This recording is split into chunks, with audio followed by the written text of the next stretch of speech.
Everyone loves a beautiful lie. Hollywood sells youth like a miracle drug. No wrinkles, no regrets. Just a little nip, a tiny tuck, and voila, forever fabulous. Or so they promised. But when the cameras shut off and the fillers settle, some icons didn't age gracefully, they mutated. From frozen smiles to melted faces, this isn't a glow-up story, it's a cautionary comedy of vanity scalpels and celebrity denial. So ask yourself, when beauty goes too far, who's really to blame, the doctors, the stars, or us? Linda Evangelista when perfection trusted the wrong promise. There was a time when Linda Evangelista didn't age. She ruled. In the 90s, she wasn't just a supermodel, she was the supermodel. Cheekbones sharp enough to cut glass, a stare that could stop traffic, and a quote that became gospel. I don't wake up for less than $10,000 a day. Fashion didn't debate it. It complied. Linda was the standard, the fantasy, the proof that beauty could look effortless and eternal. So in 2015, when she decided to deal with a little stubborn fat, no one expected disaster, no scalpels, no surgery, just a sleek spa-sounding miracle called cool sculpting. Freeze the fat, non-invasive, safe they said, easy they promised, the kind of procedure you do between meetings. Linda didn't do one session, she did 7, because when your image is perfection, just enough never feels like enough. Then perfection fought back. Instead of shrinking, her fat expanded, hardened, deformed, a rare condition called paradoxical adipose hyperplasia, less than 1% of patients. Translation, the treatment didn't sculpt, it mutated. Bulging masses formed on her chin, thighs, and chest. She went under the knife twice to fix it. It didn't work. The damage was permanent, and the mirror stopped cooperating. And then came the quiet part. Cameras stopped recognizing her. Paparazzi backed off. Fans stared and looked away. In an industry that demands women stay flawless but punishes them when they can't? Linda chose silence and disappeared. This wasn't vanity gone wild, it was trust gone wrong. So tell us, was it the doctor's fault, the industry's lie, or a culture so obsessed with perfection that even the perfect feel broken? And buckle up, this is only the beginning. The Duchess of Alba, when money tried to outsmart time. She wasn't just wealthy, she was history in heels. Maria del Rosario Cayetana, Fitzjames Stewart, the 18th. Duchess of Alba held more noble titles than anyone else on the planet. Castles art bloodlines older than countries. If anyone could afford to age gracefully, pearls, poetry, quiet power, it was her. But grace was never the plan. Control was. Starting in the 1980s, the Duchess began a very public relationship with cosmetic surgery. Nose jobs, facelifts, lip fillers, Botox, peels, touch-ups stacked on top of touch-ups. The goal was eternal youth. The result was eternal confusion. With every procedure, her face drifted further from aristocratic elegance and closer to something unsettling. By the time she married for the third time at 85 to a man 24 years younger, because of course the headlines weren't about love. They were about her face. Stretched, shiny, frozen, like a wax figure left too close to the Spanish sun. The woman who once embodied old-world nobility now looked like a walking warning label for excess. And here's the cruel twist. The Duchess reportedly suffered from Melkerson-Rosenthal syndrome, a rare condition causing facial swelling. Instead of accepting it, she fought biology with more surgery. Each fix made things worse, like trying to fix a crack in marble with glitter glue, expensive, dramatic, and doomed. So let's ask the real question. When you have unlimited money, unlimited access, and unlimited power, why does aging still feel like failure? Was this vanity defiance or fear of disappearing? Comment below, do you see tragedy, obsession, or fearless rebellion? Because next fame stays in the family and so does the scalpel. Dolly Parton. Plastic polished and proudly in on the joke. Dolly Parton never tried to fool anyone. While Hollywood whispered and denied, Dolly laughed and told the truth straight to your face. It costs a lot of money to look this cheap. And somehow, that honesty made all the difference. In an industry obsessed with pretending nothing happened, Dolly walked in rhinestones and heels and admitted, "Yes, I fixed it. All of it." From the 1980s on, the Queen of Country treated cosmetic surgery like wardrobe changes.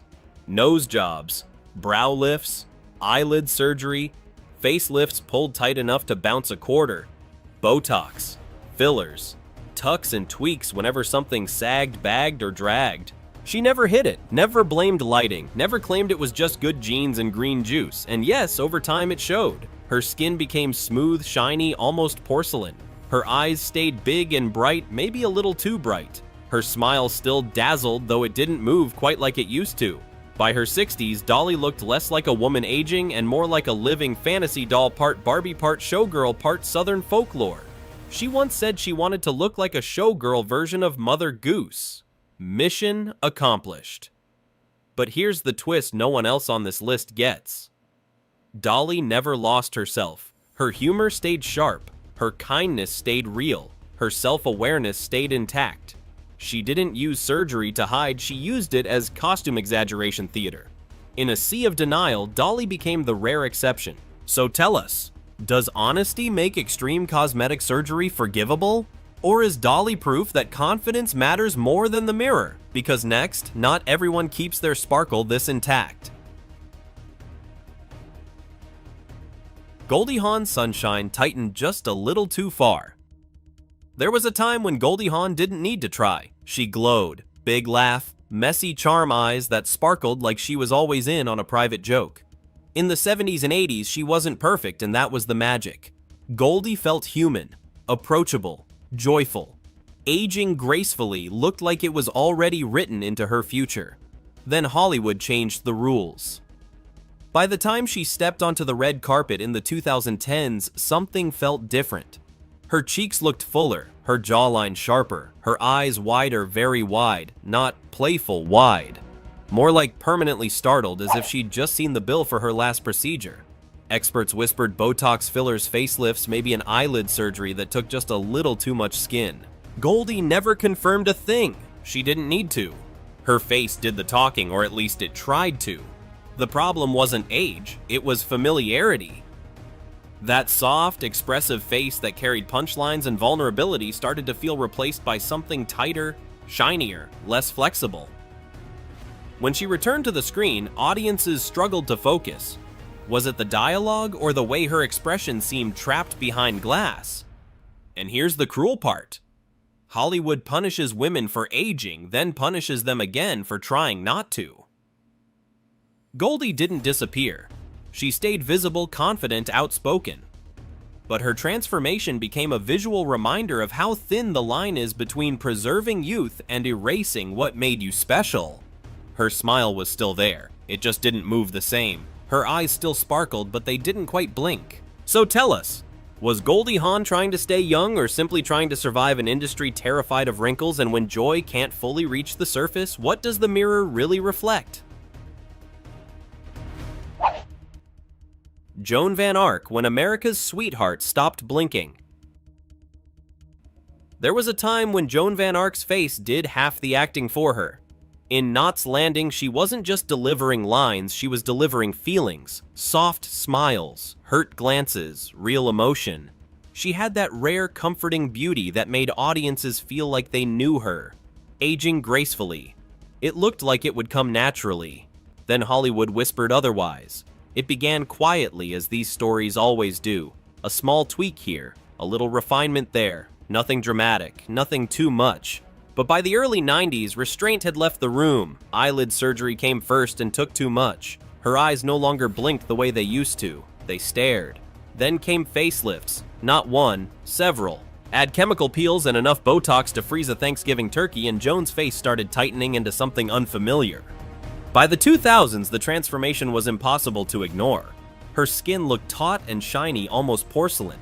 Her cheeks sat unnaturally high. Her lips tightened. Her eyes were wide, startled, and oddly distant. When she appeared at the Knots Landing anniversary, fans didn't ask. "Where's Valine?" they asked. What happened to her face? The warmth that once defined her had been ironed out. And here's the cruel irony. Hollywood punishes women for aging, then punishes them again for trying not to. Joan didn't lose relevance because she got older. She lost it because her face stopped moving, stopped feeling, stopped telling stories. So tell us, was this vanity, fear, or survival in an industry that treats wrinkles like a career-ending disease? And when expression disappears, what's left to perform? Kenny Rogers, the gambler who stayed at the table too long. Kenny Rogers had the kind of face that told stories before he ever sang a note. Rugged, weathered, familiar. He looked like a man who'd lived, lost, loved, and learned every line earned honestly. His voice wrapped around heartbreak like a worn leather jacket, and fans trusted him because he looked real. Aging wasn't his enemy. It was part of the brand. Until it wasn't. In the late 90s, Kenny decided to push back against time. It started with eyelid surgery just to look rested. Then came facelifts. Then more adjustments no one could quite keep track of. Somewhere along the way, Subtle packed its bags and left. His eyes were pulled tight. His brows crept upward. The warmth that once lived in his gaze was ironed flat. Fans didn't criticize at first, they squinted. Is that Kenny Rogers became a real question. The transformation wasn't cruel, it was confusing. He didn't look younger. He looked unfamiliar, like a wax museum version of himself that had seen something shocking and never recovered. The internet noticed. Jokes followed. But here's what separates Kenny from so many others on this list: he didn't hide. He didn't deny. He admitted it openly. Regret, plain and simple. The surgeries didn't give him youth. They took away recognition. And yet one thing never changed: the voice. That voice still carried warmth, truth, and history. Until his passing in 2020, Kenny Rogers reminded the world of a brutal lesson: you can smooth the face, but you can't rewind identity. Why are we more afraid of looking our age than losing ourselves? And in a world obsessed with youth, is knowing when to walk away the greatest gamble of all? Melanie Griffith when Hollywood's Golden Girl went a shade too far. Once upon a time, Melanie Griffith was Hollywood charm. Sultry but sweet. Vulnerable yet fearless. In the 80s and 90s, her face told stories effortlessly: wide eyes, soft expressions, a natural magnetism that made Working Girl unforgettable. She didn't look manufactured, she looked alive. Aging gracefully felt possible. Then the pressure crept in. By the late 90s, Melanie began dabbling in Hollywood's starter kit Botox fillers, a facelift or two. At first it was subtle, a smoother forehead, a little extra volume, nothing alarming. But subtle doesn't survive long under studio lights. Over time, her lips grew fuller, too full. Her cheeks rounded unnaturally. Her skin pulled tight, stretched like it was trying to remember its old position. By the mid-2000s, fans stopped focusing on her performances and started focusing on her face. Something felt off. The softness that once defined her was fading, replaced by stiffness. Expression struggled to land. Emotion felt delayed. And then came the rare moment of honesty. In 2017, Melanie admitted what everyone already suspected: she didn't realize how far it had gone until people pointed it out. She tried to undo it. Dissolved fillers. Stepped back. But Hollywood doesn't offer an undo button. The damage had already rewritten her reflection. What she lost wasn't youth, it was familiarity. The face that once carried vulnerability had been edited too many times. So ask yourself, was Melanie chasing beauty or simply trying to survive an industry that treats aging like failure? And when even good intentions lead you this far, where does responsibility really land? Because next one, Mermaid learns that magic doesn't survive. Botox very well. Daryl Hannah when the mermaid lost her magic. In the 1980s, Daryl Hannah didn't just play ethereal characters, she was one. In Splash, she wasn't acting like a mermaid, she looked like one. Soft features, expressive eyes. A face that felt natural, almost otherworldly. Hollywood didn't manufacture her beauty. It simply pointed a camera at it. She was proof that subtlety could still shine. Then time entered the conversation. By the early 2000s, fans began noticing changes they couldn't quite name at first. Her eyes looked tighter, narrower, as if surprise had been permanently edited out. Rumors followed eyelid surgery that went too far, Botox that froze what once flowed freely. Her cheeks grew fuller, her lips suddenly plumper. Her skin stretched into that familiar Hollywood smoothness that reflects light and very little emotion. Daryl never confirmed the procedures. She didn't need to. Her face told the story for her just more quietly than before. The softness that made her captivating was slowly replaced by stiffness. Expressions didn't land the same. The magic faded not because she aged, but because her face stopped moving with her feelings. Eventually, she stepped away from the spotlight, choosing activism and environmental work over red carpets. Admirable, yes. But fans couldn't help mourning the presence that once felt so human, so alive. Daryl Hannah didn't vanish overnight. She dissolved frame by frame into someone harder to recognize. LaToya Jackson trapped in a famous reflection. LaToya Jackson didn't grow up chasing fame. She was born into it. In the early 80s, she had a soft, elegant beauty, feminine calm, unmistakably her own. While her brothers dominated charts and headlines, LaToya quietly built a solo career, glossy photo shoots, and a look that felt gentle and refined. She didn't need shock value. She had presence. Then the mirror started changing. By the early 90s, fans noticed her nose looked smaller, then smaller again. Brows lifted higher, frozen into a permanent arch. Inspired or pressured by the dramatic transformations happening inside her own family, LaToya followed the same path. One nose job turned into several. Cheek implants sharpened her face. Chin augmentation reshaped her profile. Eyelid surgery widened her eyes until they looked permanently startled. With each procedure, something slipped away. Her face grew tighter, waxy, stretched. Her once warm smile became fixed, unnatural. Even her skin tone appeared lighter, echoing the controversies that surrounded her brother Michael's later years. The public didn't whisper. They stared. Side-by-side photos flooded the internet. Comment sections turned ruthless. But here's the quiet tragedy: LaToya wasn't chasing extremes. She was chasing acceptance. In a family where perfection was demanded and individuality often punished, surgery became armor, control, survival. Each procedure promised clarity, and each one erased a little more of who she was. So ask yourself, was LaToya a victim of Hollywood standards, family pressure, or a reflection that kept asking for more? And when your face no longer feels like home, do you stop or keep changing until nothing familiar remains?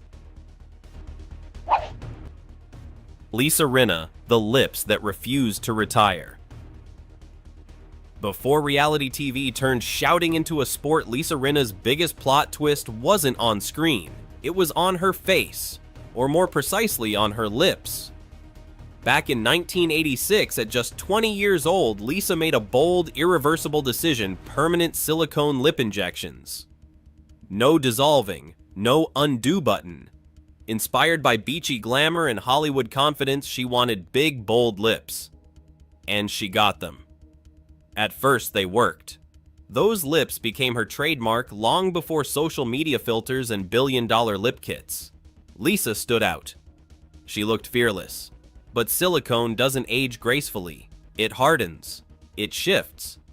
Over time, lumps formed and swelling followed.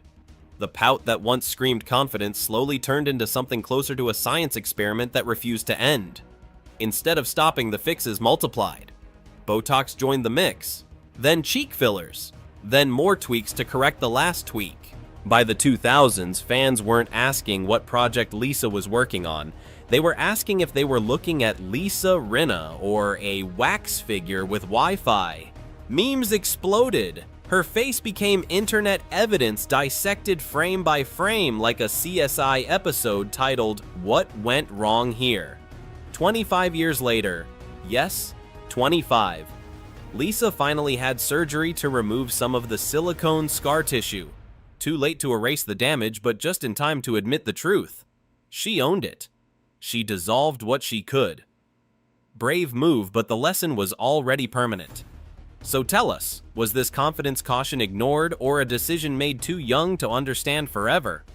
And be honest, when beauty becomes branding, can you ever really stop fixing it? Brigitte Nielsen reinvention taken to extremes. Brigitte Nielsen was never meant to blend in. Towering, sharp-boned, unapologetically bold, she stormed Hollywood in the 80s like a Nordic myth dropped onto a movie set. Red Sonja, Rocky IV. She didn't just enter a room, she dominated it. Her beauty wasn't soft or delicate, it was confrontational, and that was the point. But time doesn't negotiate even with giants.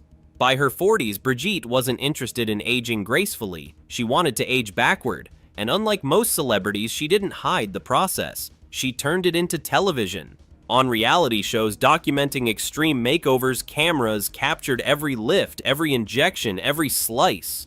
Facelifts, eyelid surgery, liposuction, Botox, fillers, nothing was off limits. Reinvention wasn't whispered, it was broadcast. The result was dramatic. Her once fierce, angular face became glossy, stretched almost geometric.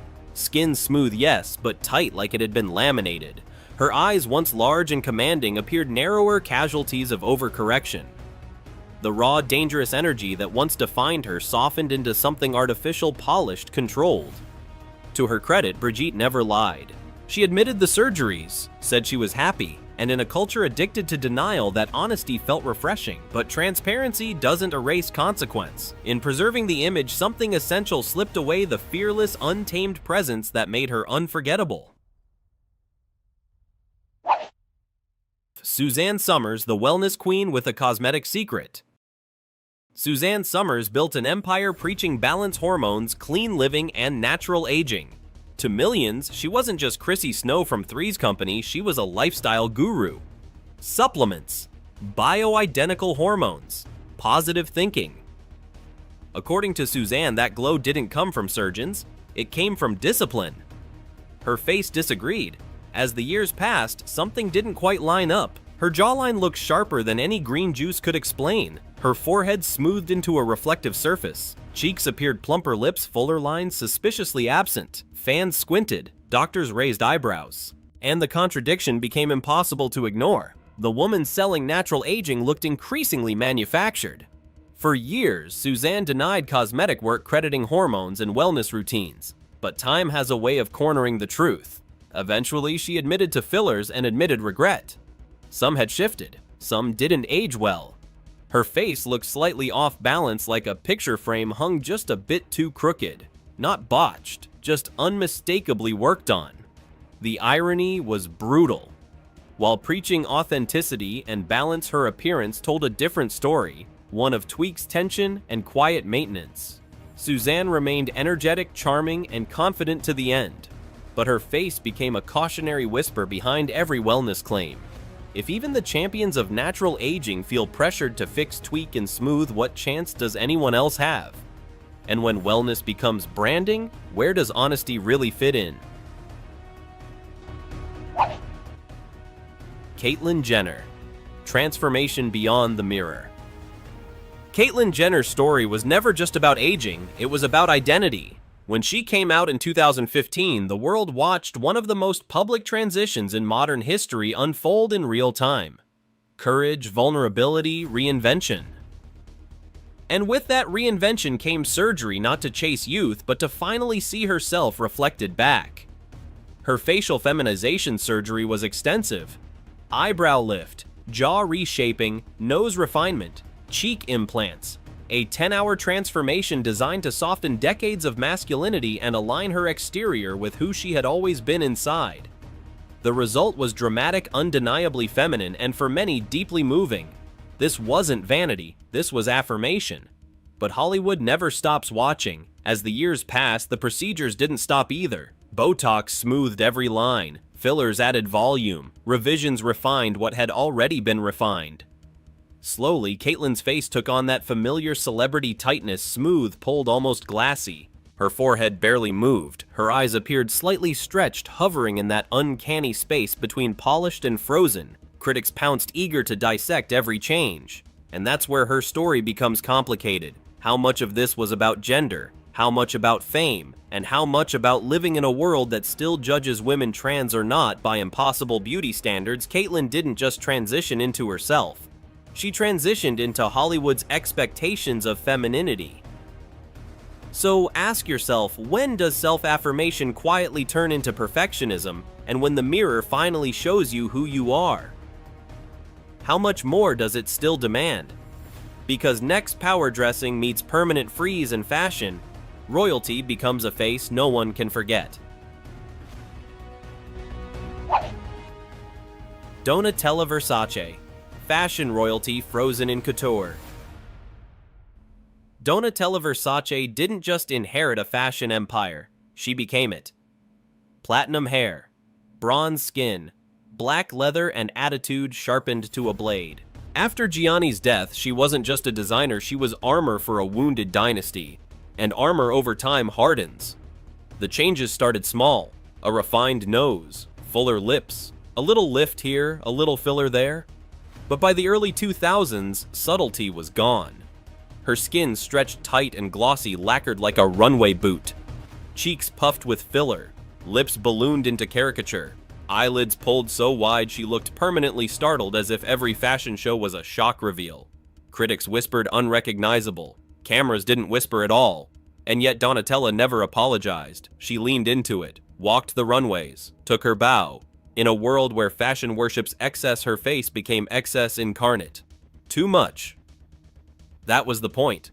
Her look didn't age it, calcified, seasonless, and defiant, frozen like a brand logo carved in marble. But beneath the gloss was survival. Donatella carried grief pressure and an empire that demanded sharp edges.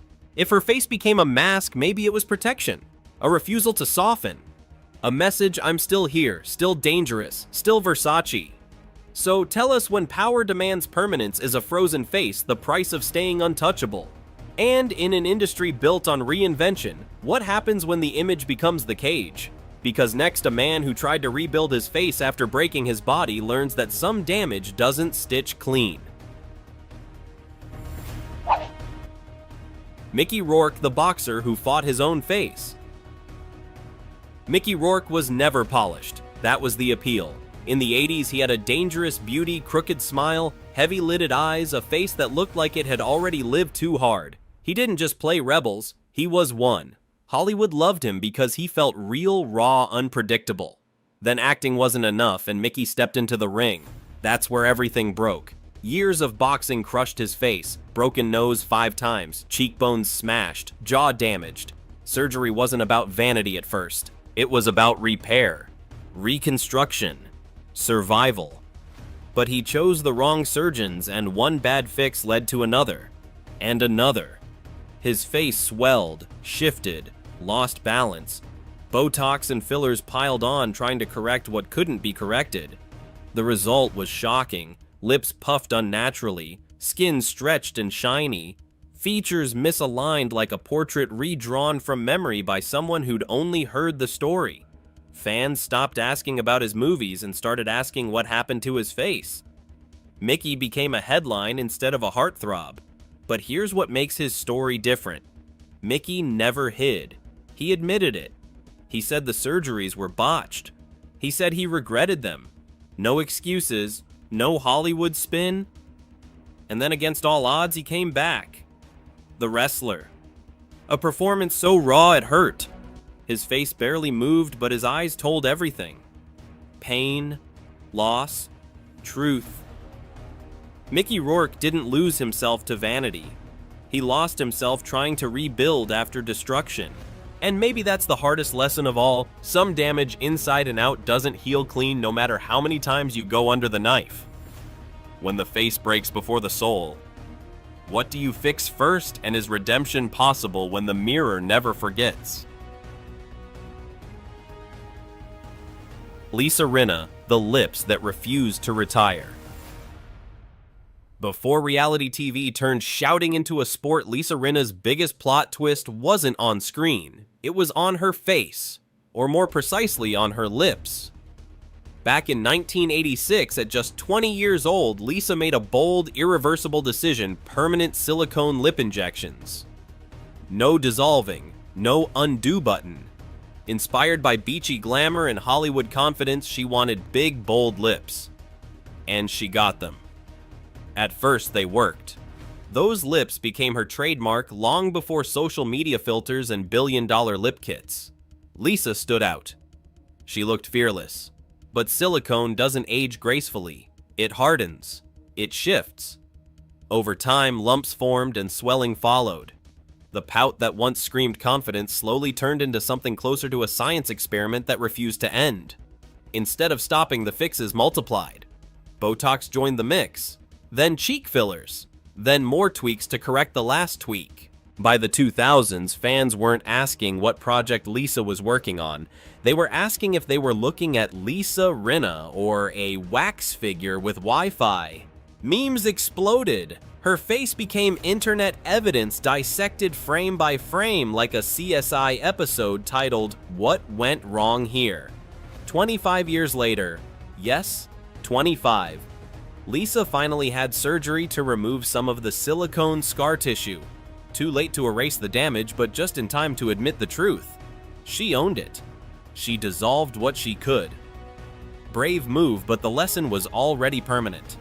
So tell us, was this confidence caution ignored or a decision made too young to understand forever? And be honest, when beauty becomes branding, can you ever really stop fixing it? Hollywood is built on glamour perfection and impossible beauty standards. But behind the flashing cameras and red carpets lies a darker truth few dare to talk about. From cosmetic procedures gone horribly wrong to extreme transformations that shock the world, these stories reveal the hidden cost of chasing perfection.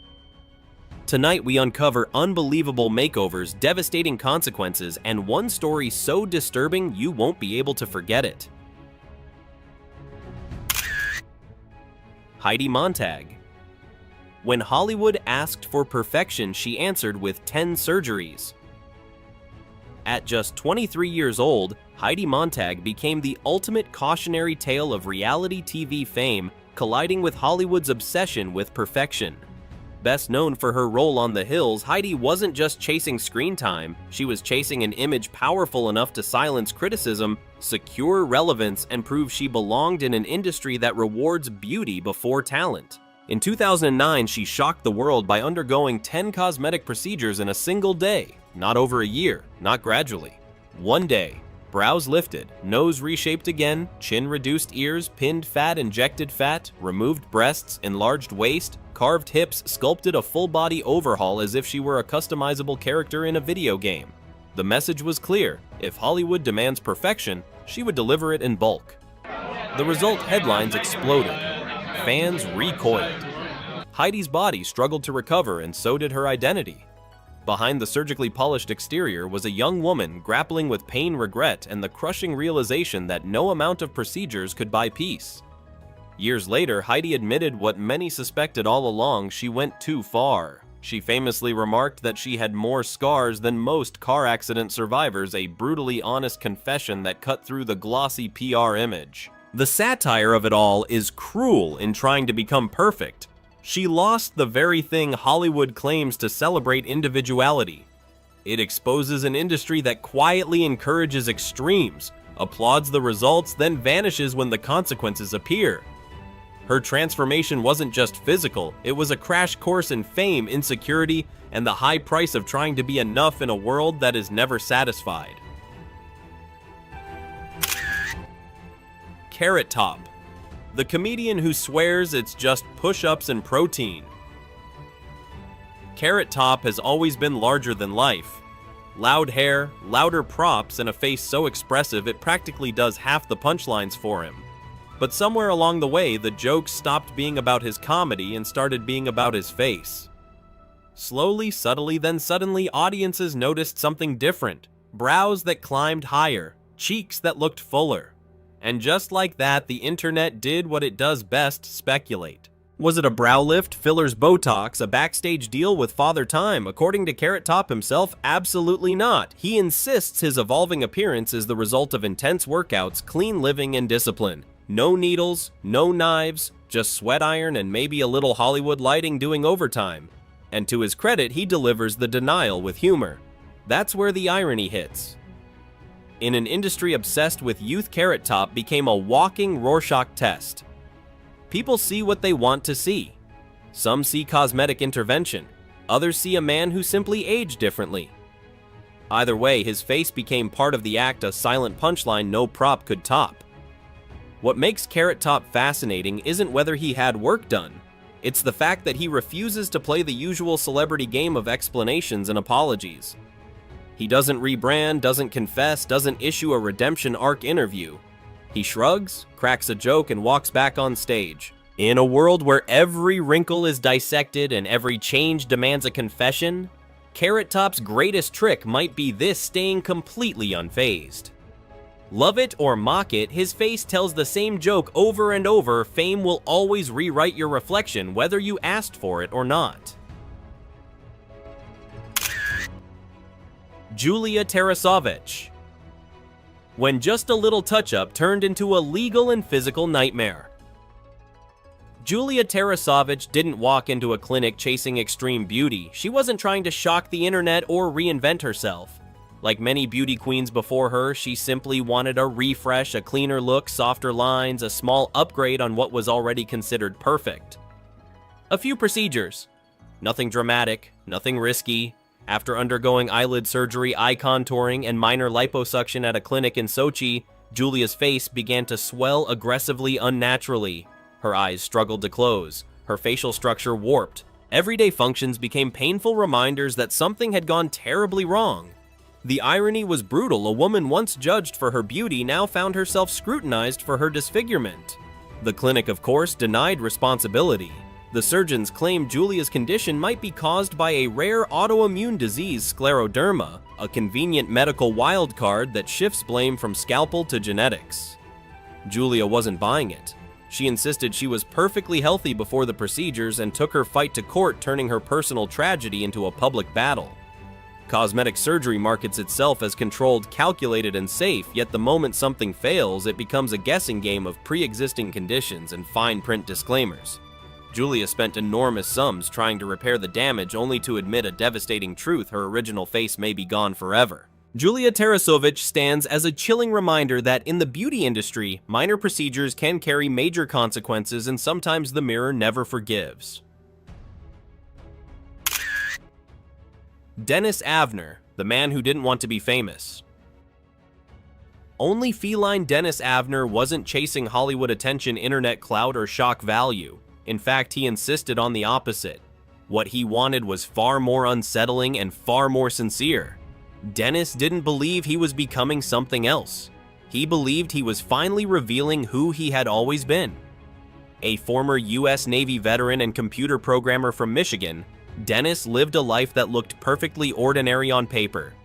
But in his early 20s, while exploring his Native American heritage, he claimed to discover a deeper spiritual truth: his identity was feline. Not metaphorically, not symbolically, literally. What began with tiger-striped tattoos soon escalated into one of the most extreme body modification journeys the world had ever seen. Working with underground pioneers of body modification, Dennis underwent more than a dozen irreversible procedures: facial restructuring, subdermal implants, silicone whiskers, sharpened fangs, ear reshaping, all carefully designed to erase the line between man and animal. The media couldn't resist. Talk shows paraded him like a curiosity. Guinness World Records crowned him the most modified human to resemble an animal. Society labeled him stalking cat, a nickname that stuck harder than the scars. He was searching for alignment, body, spirit, and identity fused into one form. But the world doesn't know how to sit quietly with sincerity when it looks this extreme. Behind the implants and tattoos was a man who struggled with isolation, judgment, and loneliness. Authenticity came at a cost no surgery could fix. He didn't ask to be understood, he only asked to be real. And sometimes that's the hardest transformation of all. Lilia May, when youth was the price and trust was the mistake. In the 1970s, Lilia May was the standard. A beloved Mexican actress and dancer, she carried the kind of effortless beauty cameras adored and audiences trusted. Graceful, expressive, unmistakably radiant. But fame has an expiration date it never warns you about. And as the years passed, the industry quietly began asking the same cruel question it asks all women. How long can you stay young enough to matter? Lilia didn't chase excess. She wasn't hunting for shock value or headlines. She simply wanted to slow time down just a little. A touch here, a correction there. What she didn't know was that her desire to preserve beauty would lead her into one of the most irreversible mistakes of her life. Instead of a qualified medical professional, Lilia placed her trust in the wrong hands. Paraffin oil was injected into her cheekbones, an unsafe, outdated, and catastrophic procedure masquerading as a shortcut. The promise was simple: fast results, minimal effort, restored youth. The reality was merciless. Her face hardened, deformed, and changed beyond recognition. The beauty that once defined her career became the very thing taken from her. Multiple corrective attempts followed. Damage done at that level doesn't heal, it settles. And with it came public silence, personal grief, and the quiet disappearance of a woman who once lived in the spotlight. Lilia didn't lose her beauty because she aged. She lost it because she trusted the lie that aging was unacceptable. Her story exposes the most dangerous myth in entertainment: that youth is worth any risk. It isn't. It's a warning etched into history that shortcuts in beauty often lead straight to permanent loss. Donatella Versace. When beauty becomes a statement, not an apology. Donatella Versace was never meant to fade quietly into elegance. She was meant to stand out unapologetically, even uncomfortably. Long before her face became a public debate, she had already mastered something far more powerful: attention. And in fashion, attention is currency. At just 11 years old, encouraged by her brother Gianni, Donatella dyed her hair blonde.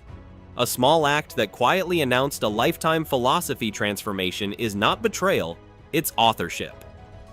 Over the years, that philosophy extended from fabric to flesh. Botox fillers, laser treatments, not hidden, not denied, not explained away.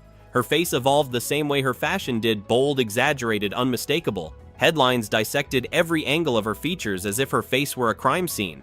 Too much, unrecognizable, a warning. But Donatella never played the remorse card. She never begged for approval or retreated into shame. Instead, she did something far more provocative: she owned it. To Donatella, beauty was never about looking natural. Beauty in her world is freedom, the freedom to sculpt, exaggerate, and redefine yourself without asking permission. Her face became a manifesto: I choose how I look. I decide what power wears. The satire is delicious. In an industry built on illusion, Donatella is criticized for being too honest about hers. Love her or mock her. Donatella Versace did something few public figures dare to do. She turned her appearance into a declaration, not of insecurity, but of control. And in a culture obsessed with youth, yet terrified of women who age loudly, that might be her most radical design yet. Carol Bryan. When a simple filler stole a face, an eye, and a life.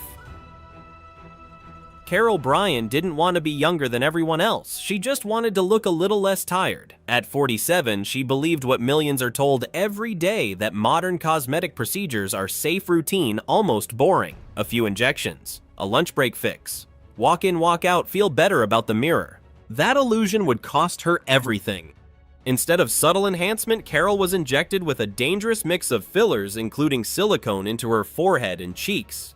Her face swelled beyond recognition. Pain became constant.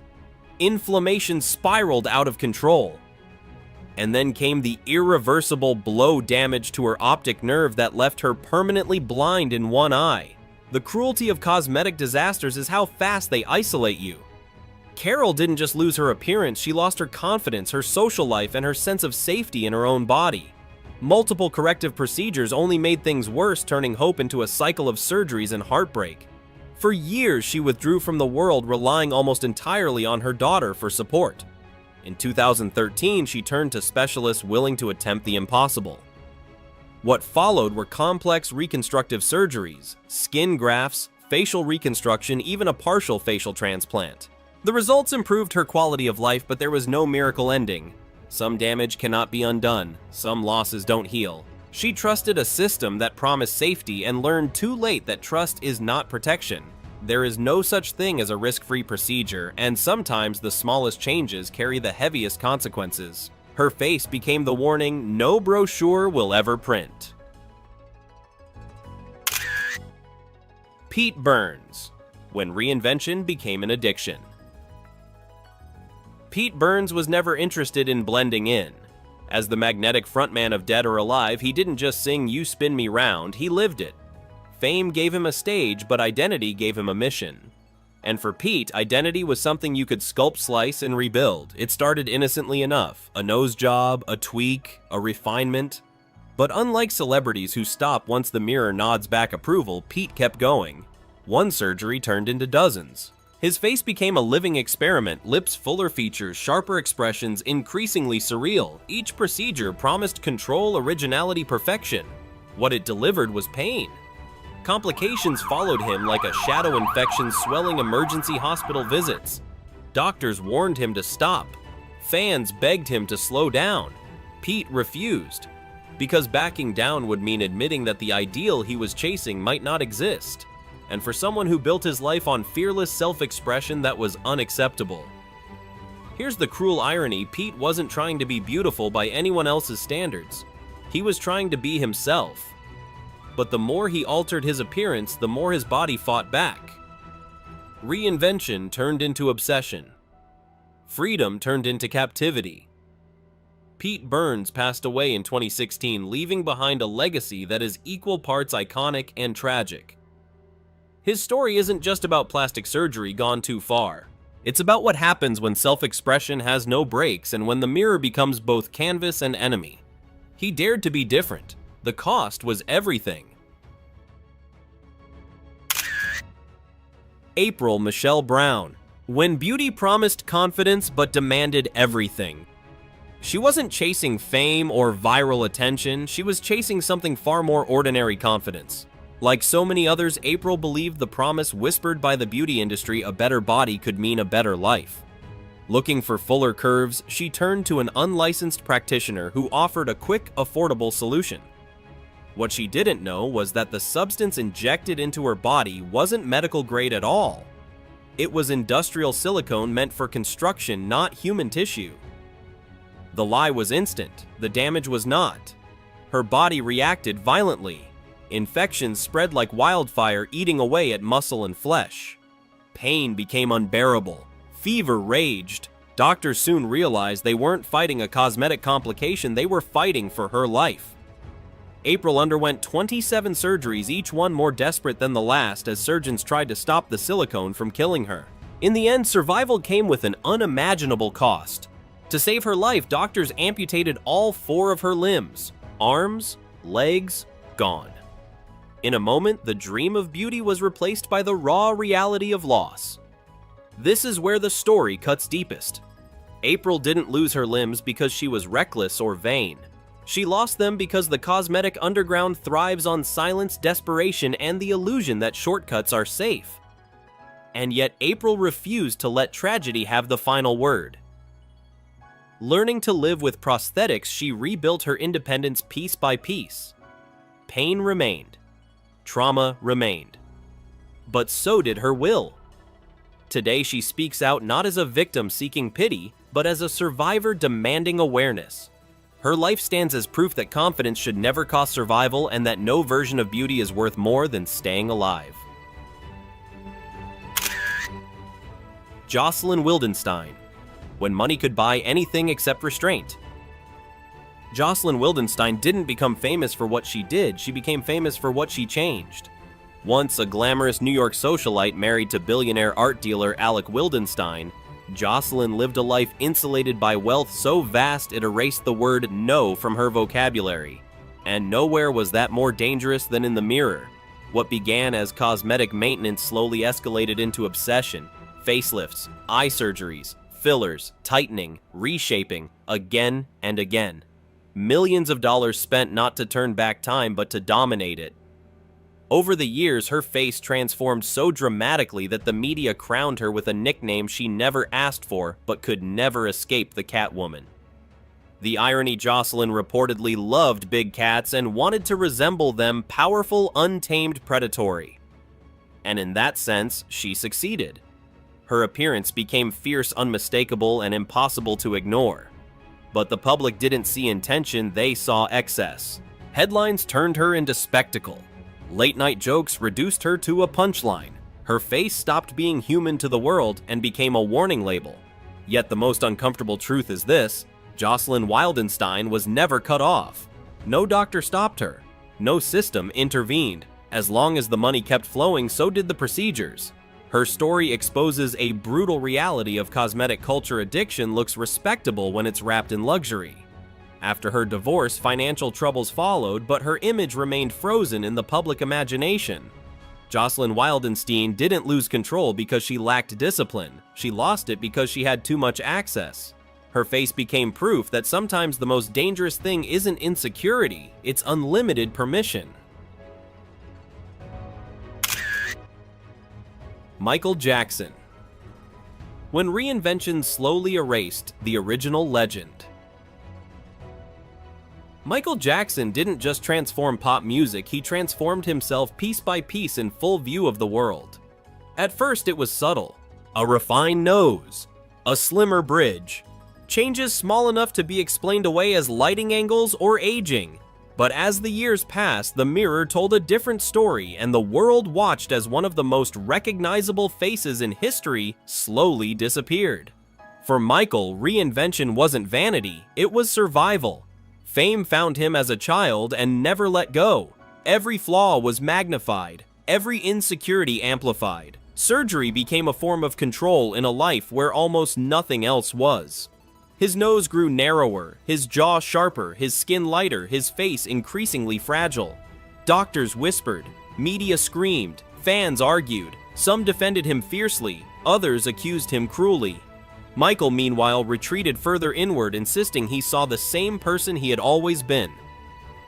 The tragedy wasn't just physical, it was psychological. The world demanded perfection, then punished him for trying to reach it. He was mocked for altering his appearance in a culture that profits from doing exactly that just quietly. His face became a battleground where race, beauty standards, trauma, and celebrity collided. By the end of his life, Michael's appearance overshadowed his music and public conversation. The surgeries didn't destroy his talent, but they distracted the world from it, reducing a once limitless artist to endless before and after comparisons. His transformation stands as one of the most haunting examples of how fame can distort identity until even the man in the mirror becomes a stranger. Hang Myoku. When the search for perfection became an addiction. Hang Myoku was once naturally beautiful, but beauty wasn't enough for her, not in a world that constantly demands more. In her early 20s, cosmetic surgery became her solution. One procedure led to another until doctors began refusing her warning that her face could no longer endure more changes. The result was horrifying. Her face swelled grotesquely, skin hardened, features collapsed into distortion. She became unrecognizable not just to others, but to herself. What started as self-enhancement turned into visible suffering etched permanently into her appearance. The internet turned her into shock material, ignoring the truth behind the images. This wasn't vanity, it was addiction fueled by impossible beauty standards. Surgeons later removed damaged tissue, but full recovery was never possible.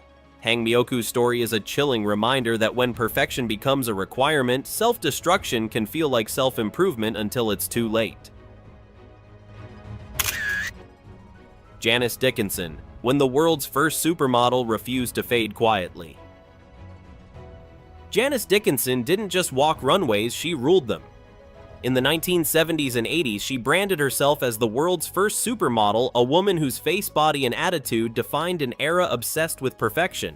But when your power comes from being flawless, aging doesn't feel natural, it feels like a threat. As the years passed, Janice did what the industry quietly encourages but rarely forgives. She turned to cosmetic surgery, facelifts, fillers, Botox, tightening, lifting, smoothing, chasing the version of herself that once opened every door. At first it worked, then it didn't. Her face stiffened, expressions changed. The mirror stopped reflecting confidence and started reflecting fear. Unlike many celebrities, Janice didn't hide behind denial. She spoke openly, sometimes brutally, about going too far. She admitted surgery didn't bring peace, only anxiety. The irony was sharp. A woman once celebrated for her beauty became consumed by protecting it only to realize it was never truly hers to keep. What makes Janice Dickinson different is what came next. She didn't vanish. She didn't pretend. She owned the regret. In interviews, she warned younger women about chasing youth through scalpels, calling out an industry that profits from insecurity and discards women the moment time shows up. She didn't fear aging. She feared becoming invisible. And in admitting that fear, she turned from supermodel into something far rarer, a voice of honesty in a culture built on illusion. She proved one thing clearly: beauty may open doors, but truth is what keeps you standing when they close. Amanda Lepore, when the body became art fantasy and provocation. Amanda Lepore never wanted to look natural. Natural was never the point. From the beginning, her body was a canvas, and beauty to her was something to be constructed, exaggerated, and unapologetically displayed. In a culture obsessed with subtle tweaks and quiet denial, Amanda chose the opposite: excess visibility and control. Through extensive cosmetic surgery, extreme breast augmentations, facial reshaping fillers, and endless refinement, Amanda built a hyper-feminine figure that looked more like a living cartoon than a traditional model. And that was exactly the intention. She didn't chase realism, she chased fantasy. Her appearance blurred the line between woman doll and icon, turning her body into a statement that could not be ignored. Critics were quick to label her too much, too plastic, too artificial, too unreal. But Amanda never flinched. She never pretended her look was accidental or just genetics. Unlike so many others, she didn't hide behind excuses. She owned every curve, every procedure, every stare. The satire is sharp. In an industry built on illusion, Amanda was punished for being honest about hers. Fashion photographers adored her. Artists celebrated her. Nightlife crowned her a muse. To some, she was empowerment embodied, a transgender woman reclaiming control over her body in a world determined to police it. To others, she was proof of excess gone too far. Amanda existed comfortably in that tension, refusing to simplify herself for anyone's comfort. Amanda Lepore forces an uncomfortable question: if beauty is allowed to be artificial everywhere else, why does honesty about it make people uneasy? Rodrigo Alves, when reinvention refused to stop. Rodrigo Alves didn't want a better version of himself, he wanted a new blueprint. Branded by the media as the human Ken doll, Rodrigo turned cosmetic surgery into a lifelong project, treating the body less like flesh and more like a prototype that could always be upgraded. One procedure quickly became dozens. Nose jobs layered over nose jobs. Jaw implants, fillers, liposuction, abs, sculpting. Each operation promised symmetry, control, perfection. And each one quietly demanded the same thing in return: more. More surgery, more risk, more denial. Doctors warned him. Complications followed, infections set in. At one point, his nose tissue began to collapse, bringing him frighteningly close to death. Yet the mirror kept calling. The satire is brutal. Rodrigo pursued a plastic ideal modeled after a toy, smooth, flawless, unreal, only to learn that the human body eventually rebels against fantasy. What the public mocked as obsession, Rodrigo defended as self-creation. To him, surgery wasn't insecurity, it was authorship. Fame fed the cycle. Headlines rewarded extremes. Cameras showed up every time something went wrong and every time he went back under the knife. In a culture that claims to celebrate self-expression, Rodrigo became a spectacle precisely because he took that promise seriously. His story isn't about vanity gone wild. It's about what happens when identity becomes outsourced to procedures and when just one more fix becomes a way of life. Rodrigo Alves didn't lose control because he lacked willpower. He lost it because the system around him never told him to stop. When perfection has no finish line, the body always pays the price. Heidi Montag. When Hollywood asked for perfection, she answered with 10 surgeries. At just 23 years old, Heidi Montag became the ultimate cautionary tale of reality TV fame, colliding with Hollywood's obsession with perfection. Best known for her role on The Hills, Heidi wasn't just chasing screen time, she was chasing an image powerful enough to silence criticism, secure relevance, and prove she belonged in an industry that rewards beauty before talent. In 2009, she shocked the world by undergoing 10 cosmetic procedures in a single day. Not over a year, not gradually. One day. Brows lifted, nose reshaped again, chin reduced ears, pinned fat, injected fat, removed breasts, enlarged waist, carved hips, sculpted a full-body overhaul as if she were a customizable character in a video game. The message was clear: if Hollywood demands perfection, she would deliver it in bulk.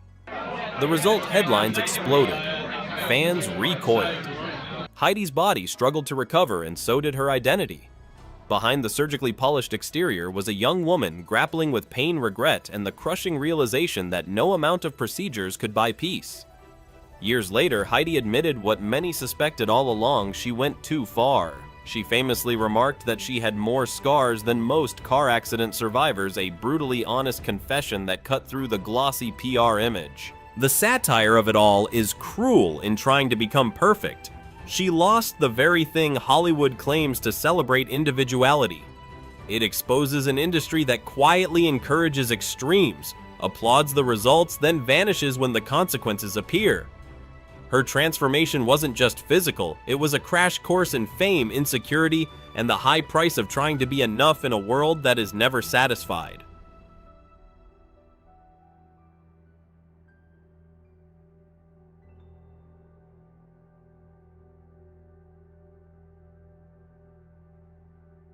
Everyone applauds the beauty, but no one asks what it costs. Behind every flawless face on the red carpet lies a silent war with time, fear, and the mirror.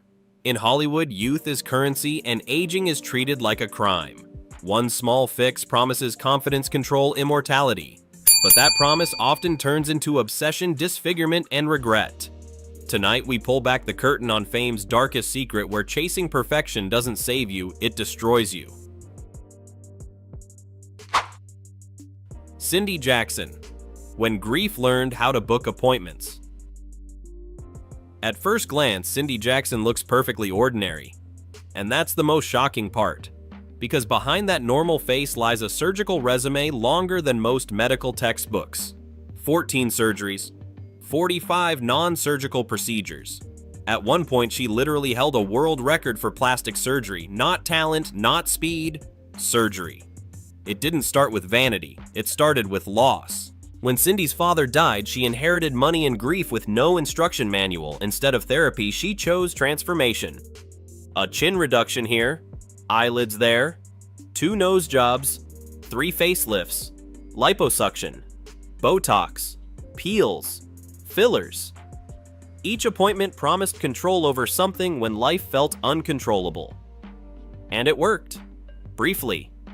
Because plastic surgery has a dangerous side effect: momentum. Once you start fixing the mirror, suddenly develops opinions. Something is always slightly off, slightly uneven, slightly improvable. Cindy wasn't chasing beauty anymore, she was chasing closure. And no scalpel knows how to give that. Months between procedures turned into weeks. Surgery stopped being an event and became a routine. While others marked time with birthdays, Cindy marked it with recoveries. Ironically, the more she altered herself, the more invisible the change became. She didn't look extreme. She looked edited, permanently in progress. Here's where the satire writes itself. After losing her record for most surgeries, Cindy pivoted careers and opened a plastic surgery consulting service advising others on how to achieve natural results. The woman who redefined excess now warned people about excess. Life has a sense of humor like that. The lesson lands quietly but hard. Cindy didn't go too far because she loved surgery. She went too far because she was trying to fill a hole grief left behind. And no matter how advanced the procedure, pain untreated always finds a new place to surface. Next, a woman who wanted to become a doll and meant it literally. Ready?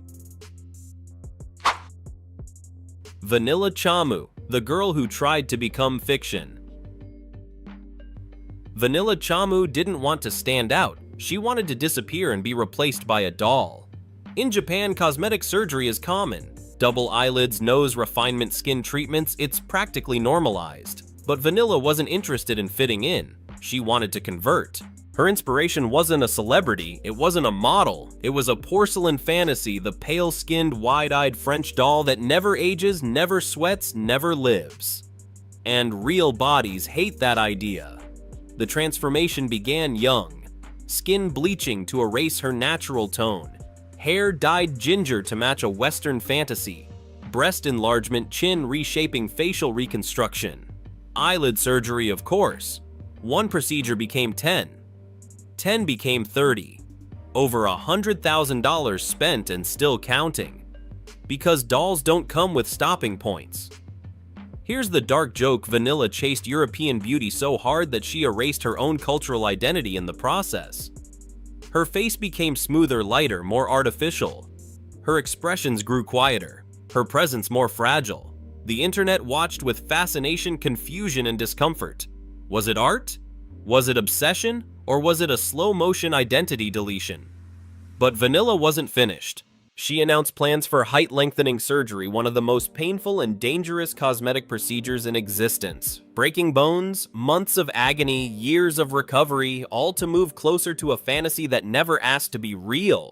That's the cruel irony. Dolls don't feel pain, humans do. The lesson here isn't about surgery, it's about standards.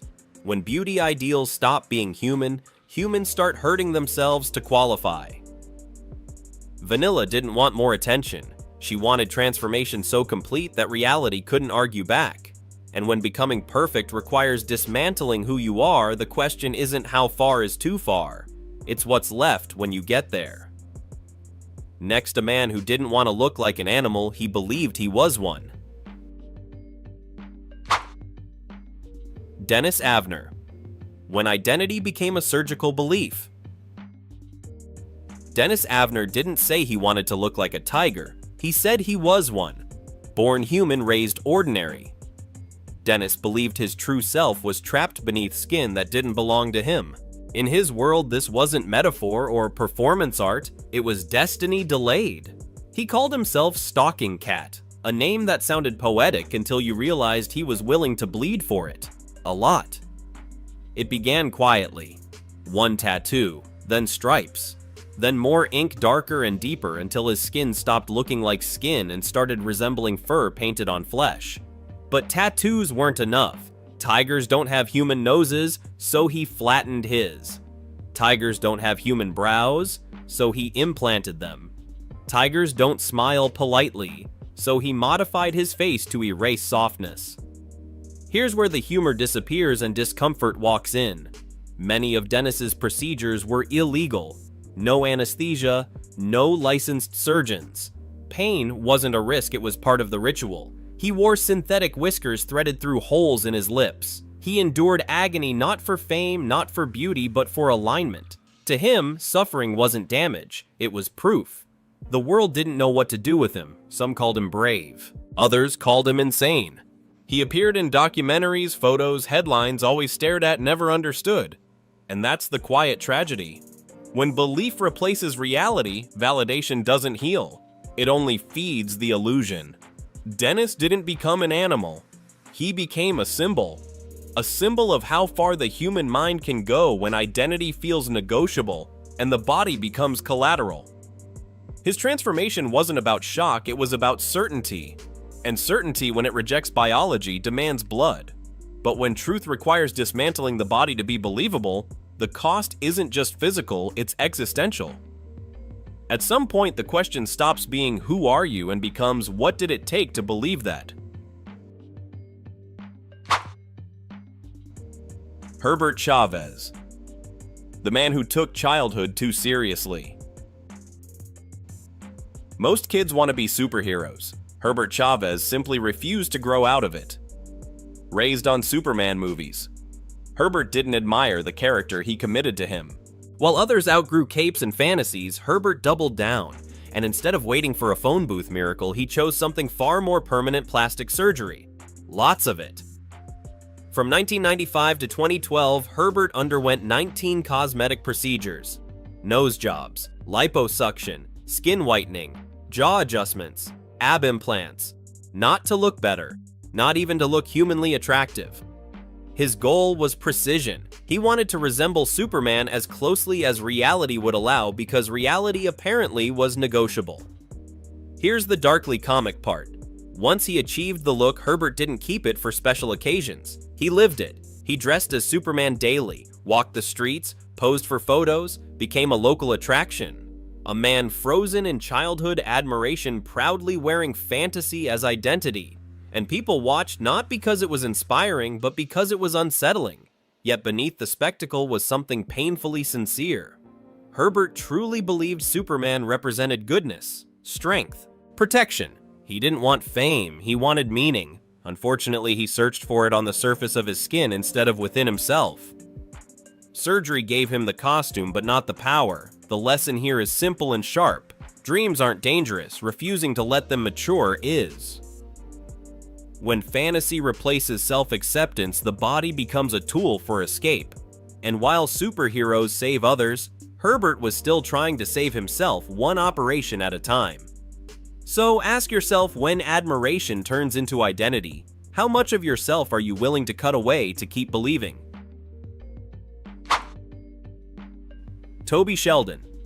When admiration crossed the line. Most people admire celebrities from a safe distance. Toby Sheldon chose surgery.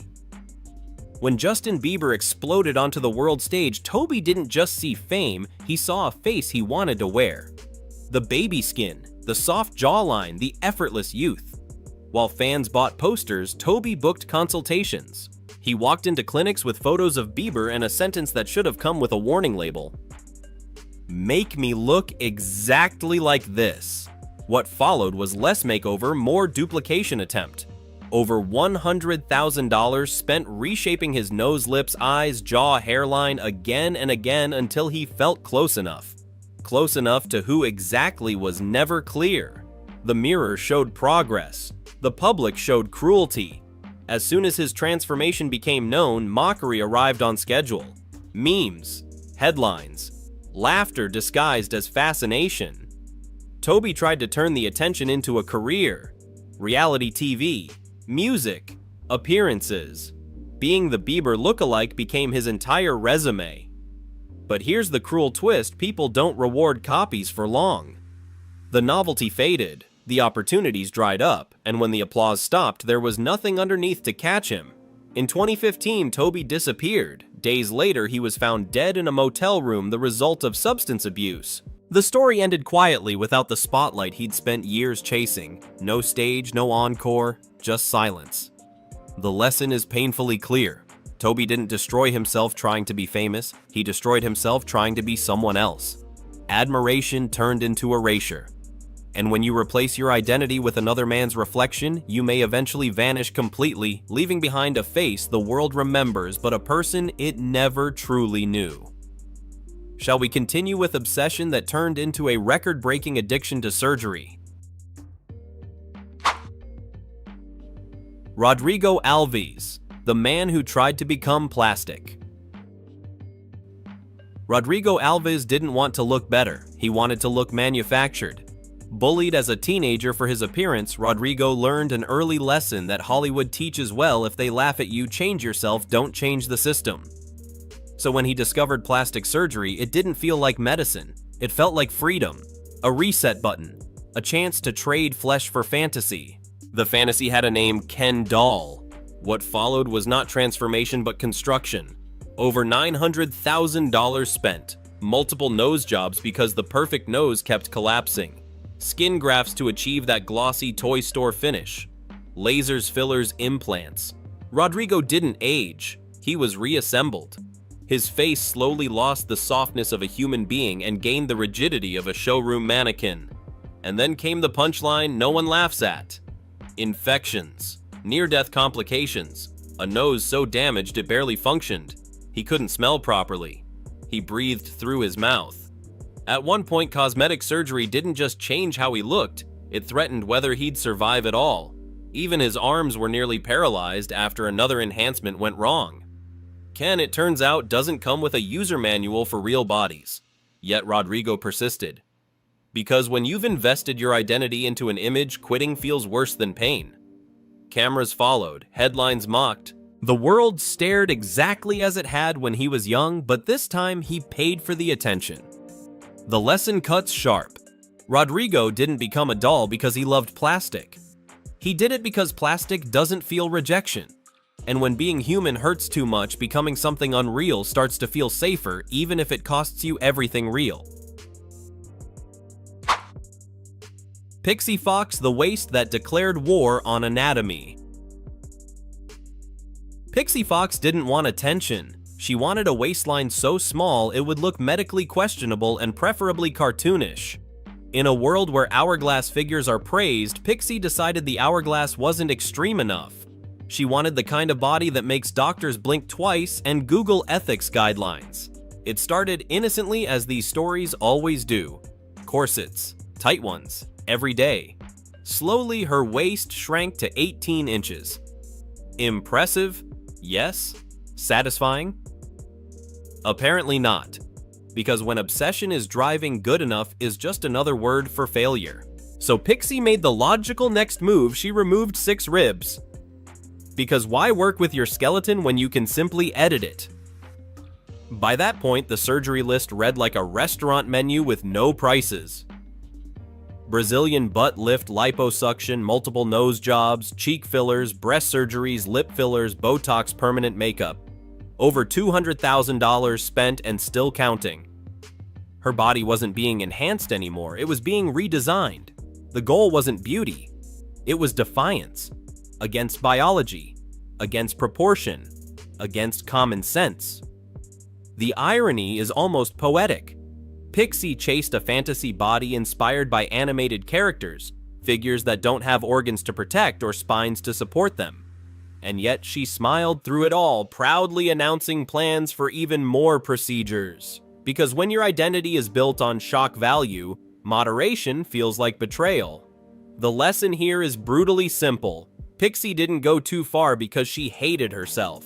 She went too far because she loved an idea more than reality. And when beauty standards stop being human, the human body is always the first thing sacrificed.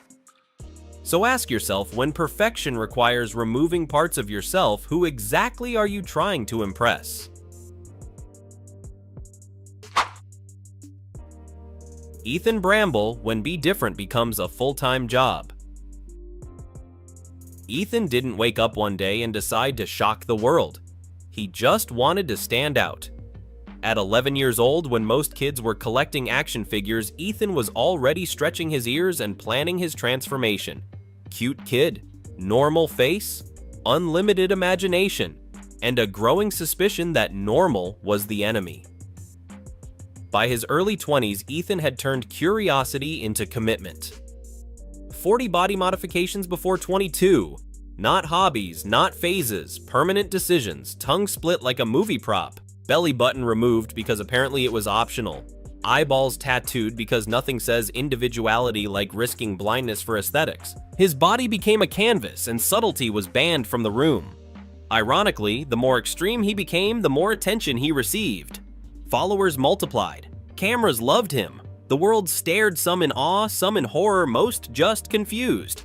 And that's the dangerous part, because attention doesn't ask why. It only rewards more. More ink, more pain, more shock value. After all, when being different becomes your identity, stopping feels like disappearing. There's dark comedy in it. Ethan wanted to be unique, yet ended up trapped in a loop where the only way forward was further. One more modification, one more headline, one more inch away from the boy he used to be. Society called him brave art extreme. No one asked the quieter question, what happens when there's nothing left to change? The lesson hits harder than the tattoos ever could. Wanting to be different isn't dangerous. Believing you're only worth looking at because you're extreme is. And once your body becomes the message, there's no delete button, only upgrades that never end. Linda Evangelista, when perfection met a refund policy. Everyone believed Linda Evangelista was untouchable. Not emotionally, not financially, certainly not genetically. In the 1990s, she wasn't just walking runways, she was owning them. Designers waited, editors begged, cameras behaved better in her presence. She once declared she wouldn't get out of bed for less than $10,000 a day, and the world nodded politely because honestly, fair enough. Linda wasn't chasing beauty, she was beauty, which is why what happened next feels almost comical if it weren't so cruel. Years later, long after the flashbulb softened and the industry quietly replaced yesterday's goddess with today's new face, Linda did what Hollywood teaches everyone to do. She tried to fix something that wasn't broken. No knives, no surgery. Just a trendy little procedure with a reassuring name that sounded more like a spa treatment than a medical risk. Cool sculpting. Because apparently freezing your fat sounds very chill. The promise, effortless perfection. The reality. A plot twist no publicist could spin. Instead of shrinking, the treated areas did the opposite. They hardened. They expanded. Her body, once the gold standard of symmetry, began staging a rebellion. Chin, thighs, chest, all mutating like they missed the memo about being subtle. Doctors gave it a clinical name, paradoxical adipose hyperplasia. Less than 1% chance, they said. Linda, a woman who had beaten every genetic lottery imaginable, somehow hit the cosmetic jackpot no one wants. 2 corrective surgeries followed, then silence. No red carpets, no interviews, no cameras. The woman who once ruled the fashion world disappeared like a myth people were no longer allowed to mention. And when she finally spoke, it wasn't glamorous. It was devastating. I've been brutally disfigured. Hollywood loves confidence until it cracks. Then it looks away. There's a dark irony here that's almost poetic. Linda didn't lose her career chasing excess. She lost it chasing maintenance. A tiny adjustment. A harmless tweak. Proof that in an industry obsessed with control, the smallest gamble can cost you everything. The lesson: perfection doesn't come with a warranty. And sometimes the most dangerous lie Hollywood tells is the one that says, "This is safe." Joan Van Ark, the angel who tried to outrun the mirror. Joan Van Ark once had the kind of face television adored without question. Soft, luminous, effortlessly kind. In the 1970s and 80s, audiences didn't just watch her on Knots Landing, they trusted her. Her beauty wasn't loud. It didn't beg for attention. It simply existed calm and reassuring, like someone who would never betray you. Hollywood crowned her an angel, and angels apparently are not allowed to age. At first, the changes were invisible. A tiny nose adjustment, a subtle refresh. The kind of procedure no one notices except the person staring into the mirror at 3 a.m., wondering when time started winning. Joan told herself she was being careful, strategic, responsible. But Hollywood has a dangerous habit of applauding just one more, especially when fear whispers louder than reason. Then the cycle tightened. A facelift to fix the facelift. Eyelids to correct the eyes. Botox to smooth what surgery couldn't. Each procedure promised control but delivered distance from her former self, from warmth, from expression. High-definition cameras, once her allies, became brutally honest witnesses. The glow faded, the skin stretched, the smile stopped arriving on time. By the 2000s, the headlines changed tone, not admiration, confusion. What happened to Joan Van Ark, they asked, as if she'd wandered off mid-scene and returned wearing someone else's face. Tabloids circled. Screenshots multiplied. The woman once praised for her gentleness now looked frozen fragile, trapped beneath layers of intervention meant to preserve what fear refused to release. The cruel irony: Joan was never trying to be young. She was trying not to disappear.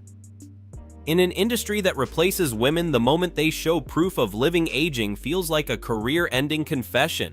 So she fought it. And lost not just youth, but the softness that made her unforgettable.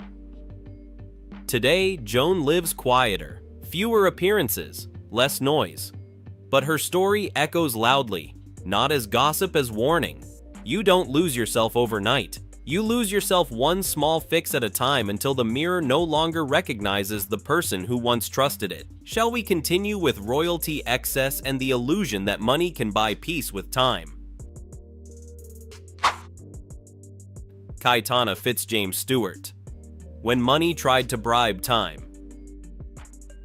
Kaitana Fitzjames Stewart was born into a world where doors never closed and limits didn't exist. Palaces, priceless art, more noble titles than most people have relatives. She had it all. Europe adored her eccentric charm, her unapologetic confidence, her aristocratic defiance. She wasn't just wealthy, she was untouchable. And when you grow up believing everything is negotiable, you eventually try to negotiate with time itself. The first wrinkles felt like an insult, not a natural process and intrusion. So the calls were made. Surgeons arrived. Procedures began politely enough, a refined nose, a gentle lift, a promise whispered behind closed doors that age could be managed. After all, when you can buy islands and influence governments, why wouldn't youth be on the menu?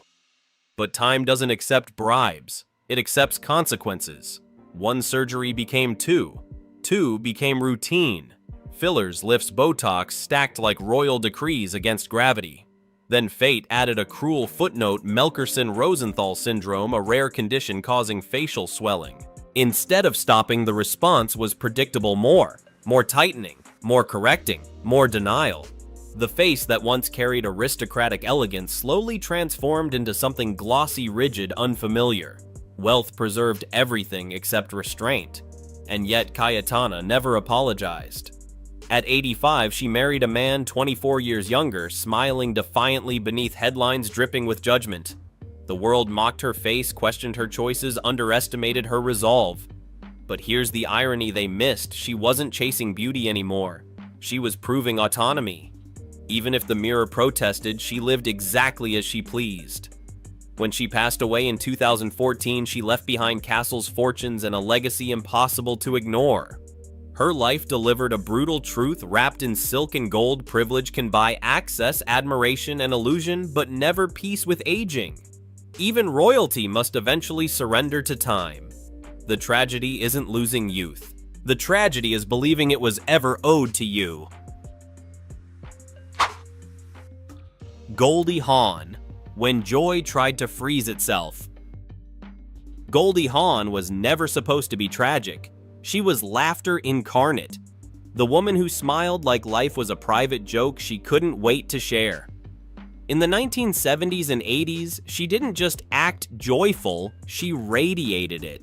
Her beauty wasn't sculpted or intimidating. It was human, spontaneous, a little messy. America didn't admire Goldie. America felt better because she existed. Then Hollywood did what it always does. It whispered. The whispers didn't say she wasn't beautiful, they said she was aging. And in an industry where women expire faster than trends, that word carries the weight of a threat. So Goldie did what countless stars before her had done: nothing drastic. Just small touch-ups, a little Botox, a bit of filler, a gentle lift here and there. Because when fear wears the mask of maintenance, it sounds reasonable. But subtlety is a slippery slope. One adjustment led to another. Smoothness replaced movement. Control replaced expression. By the time she stepped onto the red carpet at the 2014 Oscars, the cameras caught something unsettling. Not scandal, not excess, but absence. The laughter was still there, but the face struggled to keep up. The joy that once danced freely now moved like it had to ask permission. Fans noticed. Not cruelly, sadly. Something was missing. When she returned to the screen in later years, audiences couldn't quite name it, but they felt it. The magic hadn't vanished. It had been muted, frozen beneath good intentions and Hollywood reassurance.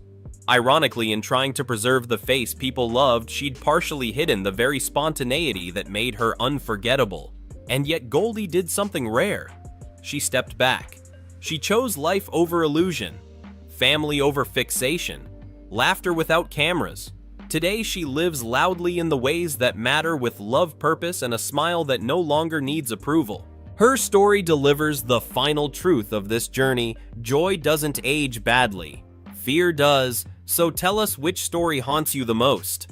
The legend disfigured by safe technology, the gambler who lost his face to time, or the woman who tried to freeze happiness itself.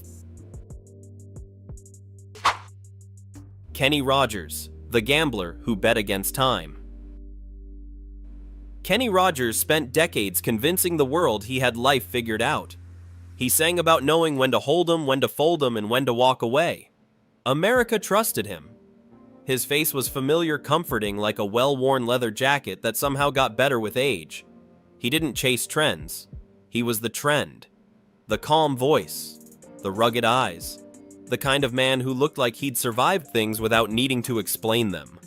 Then Hollywood introduced him to a new rule age quietly, but don't look like it. As cameras got sharper and lighting got crueler, Kenny began losing a different gamble, the one against his own reflection. Wrinkles became enemies. Eyelids became liabilities. Somewhere between interviews and high-definition close-ups, the idea was planted: a little tightening here, a little lift there, nothing dramatic, just enough to freshen up, because apparently even legends need maintenance. The surgeon promised subtlety, the mirror delivered irony. What came back wasn't younger Kenny, it was a stranger wearing his face too tightly, brows permanently surprised, skin stretched like it was trying to escape. Fans blinked, critics didn't bother. He doesn't look like Kenny anymore, they said, as if he'd misplaced himself backstage and sent out a stand-in. The man who once looked like he'd seen it all now looked shocked by his own existence. And Kenny knew it. Behind the polite smiles and professional grace was regret so sharp it cut through decades of confidence. Years later, he admitted what no publicist ever would: he wished he hadn't done it. He didn't want to be young, he wanted to be recognizable. Instead, he lost the very masculinity that made him iconic. Time hadn't stolen his face. Fear had handed it over willingly. Yet here's the cruel punchline: the surgery failed, but the music didn't. His voice remained untouched. His songs still carried wisdom, warmth, and lived in truth. In the end, Kenny Rogers proved the ultimate lesson he once sang about: some gambles aren't worth taking, especially when the house is time itself. And here's the punchline: no one laughs at until it's too late.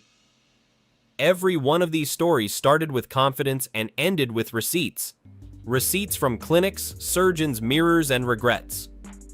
Because once you convince yourself that happiness lives under the knife suddenly looks like a motivational speaker. There's something almost comedic about it. People said, "Be yourself," and the world replied, "Not like that." So they tried harder, changed more, cut deeper. Ironically, the more they chased uniqueness, the more they became exhibits, watched, judged, scrolled past, and forgotten by the same crowd that once applauded. Plastic surgery promised upgrades. What it delivered was subscriptions, monthly payments of insecurity with no cancel button. The mirror never says stop. It says one more. And somehow one more is always on sale. So let's be honest, this isn't about beauty, it's about fear dressed up as ambition, and the cruel joke: time doesn't care how much you spent. It still wins. Every single time.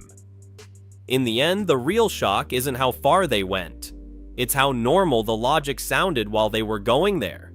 So laugh if you want, but next time the mirror whispers, maybe don't hand it your credit card. Everyone wants a quick glow up, a tuck here, a lift there, a little filler like frosting on a cupcake, but behind the selfies and bargain surgery deals is the part no one posts the moment the bandages come off and the beauty journey turns into a medical thriller. In this story, Hawaii isn't a vacation, a Botox party isn't a party, and cheap is just another word for plot twist. Ready to meet the faces that paid the real price. Lin May, the cabaret queen who put baby oil where Botox should be. Once upon a neon-lit stage in Mexico, Lin May wasn't just dancing, she was dominating. A cabaret icon, a bombshell, a woman whose curves, confidence, and charisma could silence a room faster than the music ever could. Cameras adored her, audiences worshipped her, and for a long time, time itself seemed too intimidated to touch her. But fame has an expiration date, and aging in show business is treated like a personal failure. When the wrinkles whispered and the spotlight softened, Lin didn't retreat. She didn't fade gracefully, she chose combat. Unfortunately, her weapon of choice wasn't a licensed surgeon, it was the wrong needle in the wrong hands. The promise sounded harmless. A small facial correction, nothing dramatic, just a little touch-up. What she got instead was a DIY disaster allegedly involving baby oil. Yes, the same slippery liquid designed for toddlers, not timeless divas. Injected into her face. No sterile clinic, no medical credentials, just blind trust and a shortcut to hell. At first, people thought it was swelling. Then came the bulges, the distortion. a face slowly melting under camera flashes like a candle left too close to fame. Tabloids feasted, memes multiplied, the internet laughed because it always does. They called her face a tragedy, a warning, a joke.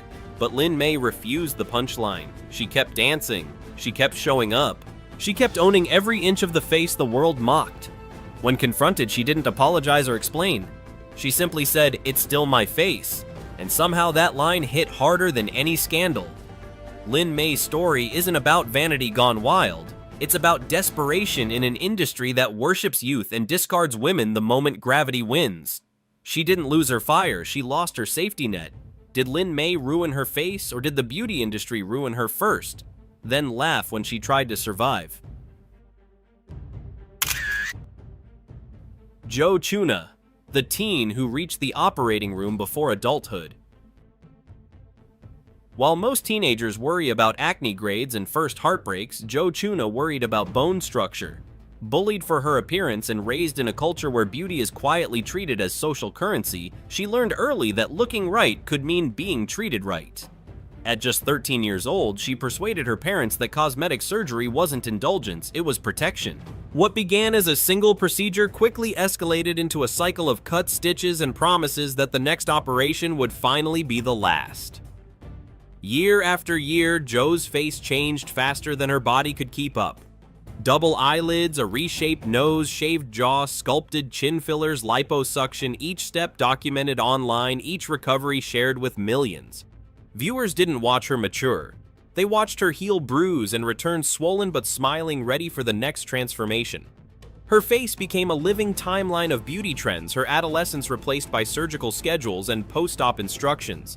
By 17, Jo had reportedly undergone more than 100 procedures, costing her family hundreds of thousands of dollars. The physical consequences were harder to filter: nerve damage, numbness, scarring, memory problems. Yet she remained unwavering. Pain, she insisted, was temporary. Beauty was permanent. And the internet agreed, rewarding her endurance with attention, admiration, and fame built not on talent, but on alteration. Jo Chuna's story isn't simply about extreme plastic surgery. It's about a world that teaches children they are unfinished, a system that praises transformation more than growth, and a culture that confuses visibility with worth. She didn't just grow up online, she was reconstructed there, one procedure at a time, before she ever had the chance to decide who she was without a mirror. Jordan James Park, the lip king who turned obsession into identity. Jordan James Park didn't want to be subtle. From the beginning, subtlety was never the goal. A British makeup artist with a sharp eye for drama and an even sharper sense of self-promotion, Jordan set his sights not on natural beauty but on visual impact. Inspired by celebrity culture and sculpted by Instagram's algorithm, he decided that if faces were currency, his would be impossible to ignore. One syringe led to another. Compliments turned into likes turned into validation, and validation became addiction. His transformation unfolded publicly and unapologetically. Lip fillers stacked on lip fillers, cheeks sharpened to near-cartoon precision, skin stretched smooth beyond human expectation. 4 nose jobs, a chin implant, eyelid surgery, lip lifts, enough filler to stock a small clinic. His face stopped resembling a person and started resembling a brand, instantly recognizable, endlessly debated, and impossible to scroll past without staring. Critics recoiled, fans defended, surgeons warned. Jordan kept going. When he appeared on reality television, even seasoned doctors struggled to hide their reactions. His look was labeled extreme, excessive, dangerous. Jordan disagreed. To him, this wasn't self-destruction, it was self-definition. In a world obsessed with balance and moderation, he chose exaggeration. Where others feared ridicule, he embraced it, understanding something many don't. Attention, whether loving or horrified, still feeds the machine. Jordan James Park's story isn't about chasing beauty, it's about chasing permanence in a culture that forgets faces as quickly as it consumes them. His lips became his crown, his controversy, his oxygen. And while the world argues whether he's brave, broken, or brilliant, Jordan remains exactly what he intended to be: unforgettable, even if the cost was ever looking human again. Barbara Eden, the genie who aged suspiciously well. After faces stretched to the edge of reality and youth carved away with relentless precision, one question lingers in the air. What happens when plastic surgery doesn't go wrong? Enter Barbara Eden, the woman who seems to have negotiated directly with time and won. Decades ago, she floated out of a bottle on I Dream of Jeannie wrapped in pink silk and pure fantasy. America fell in love, and somehow long after the show faded into reruns, Barbara never did. While her peers aged, disappeared, or surrendered to gravity, she remained eerily radiant, not frozen, not overfilled, just preserved. At over 90 years old, her skin still glows, her smile still lifts, and her face still moves, an achievement that alone deserves its own medical conference. Whispers followed her everywhere. Facelifts, Botox, laser resurfacing, the holy trinity of Hollywood maintenance. Barbara never confirmed, never denied. She smiled politely and credited good genes, clean living, and a positive attitude. A charming answer. Also one that no Beverly Hills surgeon fully believes. But here's the twist. Even if there was help, it was invisible. No balloon cheeks, no waxy stare, no uncanny valley. Just restraint, something rare in a world addicted to more. And that's why Barbara Eden unsettles people. Not because she looks young, but because she looks right. She represents the version of cosmetic intervention no one argues about, the kind done quietly, sparingly, and without spectacle. After Jordan James Park's exaggerated rebellion against normalcy, Barbara feels like the opposite extreme proof that discretion, not obsession, might be the real luxury. So as we move from faces built for shock value to one maintained like a secret, the question shifts. Is the problem plastic surgery itself, or what happens when attention, insecurity, and excess take control of the needle? Because the next story takes us right back into chaos, and this time comedy won't soften the impact. Carrot Top, the comic who reshaped more than the joke. If Barbara Eden represents restraint, Carrot Top is what happens when restraint quietly leaves the building without saying goodbye. Before the bulging biceps and glassy skin, Scott Thompson was America's favorite oddball, wild red hair chaotic props, and a rubbery face that bent itself into punchlines. He wasn't supposed to look perfect, he was supposed to look funny, and for years he did. Then something changed. Somewhere between late-night couches and a long Vegas residency, the hair stayed wild, but the face didn't. Jawlines sharpened, forehead smoothed, muscles inflated like props of their own. The internet noticed first. Then came the speculation Botox fillers, facelifts, or just a tragic misunderstanding between gym mirrors and stage lights. Even surgeons weighed in publicly, offering shopping lists of what might explain the transformation. Carrot Top laughed it off, literally. When asked if he'd had work done, he cracked, "If I did, wouldn't I look better than this?" It was a good line, it always is, but the joke couldn't stop the memes, the whispers, the photos side by side that made fans blink twice. His face became part of the act whether he wanted it or not. Another prop, another distraction, another reason people stared before they laughed. And yet the show never stopped. Night after night in Las Vegas, veins popping and cheekbones gleaming under stage lights, he kept delivering punchlines with the same commitment as always. Because that's the uncomfortable truth here, the audience may debate his face, but they still show up. In a culture addicted to spectacle, Carrot Top accidentally became one. So after timeless elegance and exaggerated rebellion, we arrive at something stranger. A man whose transformation may not have been the joke, but became one anyway. And if that makes you uneasy, good. Katie Price, the woman who turned her body into a lifetime upgrade plan. If Joe Chuna shows how early the pressure to change can begin, Katie Price shows what happens when that pressure never ends. Long before Instagram filters and TikTok surgeons, Katie, then known as Jordan, was already shaping the future of extreme beauty culture. In the late 90s, she wasn't just a glamour model, she was a phenomenon. Big hair, bigger confidence, and a body designed to dominate tabloids. Attention came easily, aging did not. Her first breast augmentation in 1999 felt harmless, almost routine. A small upgrade in an industry that rewards exaggeration. But one surgery quietly taught a dangerous lesson: change brings headlines. Headlines bring relevance, and relevance once tasted is hard to give up. What followed was not a transformation, but a pattern. New implants. Revised implants. Bigger, heavier, riskier. Add rhinoplasties, facelifts, lip fillers. Botox brow lifts, each procedure stacking on the last like loyalty points in a cosmetic rewards program. By her 40s, Katie's body had become a public timeline of surgical trends. Some appearances left fans stunned, others concerned. Surgeons warned about spinal strain from implants reportedly weighing several pounds each. Critics begged her to stop. Katie didn't flinch. "It's my body," she said, and she meant it. In a culture that profits from extremes, moderation was never the brand. Katie Price isn't just a cautionary tale, and she isn't a villain either. She is a product of an era that taught women their value expires unless constantly renewed. Her body became her billboard, her rebellion, and her burden. And while the world debates whether she's gone too far, Katie is already doing what she's always done, booking the next procedure, refusing to disappear, and daring the spotlight to look away. Neven Ciganovic, the man who fixed his nose and broke the system. Neven Ciganovic built his identity on reinvention.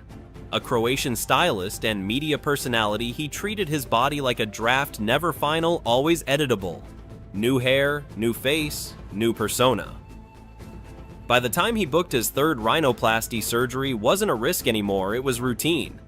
This time the destination was Iran, where cosmetic procedures are cheaper, faster, and marketed with the confidence of a flash sale. What could possibly go wrong with a budget nose? The answer arrived after the anesthesia wore off, not on his face, but far lower.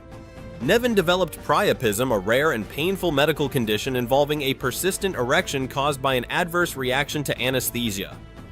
Not desire, not vanity, just biology malfunctioning at the worst possible moment.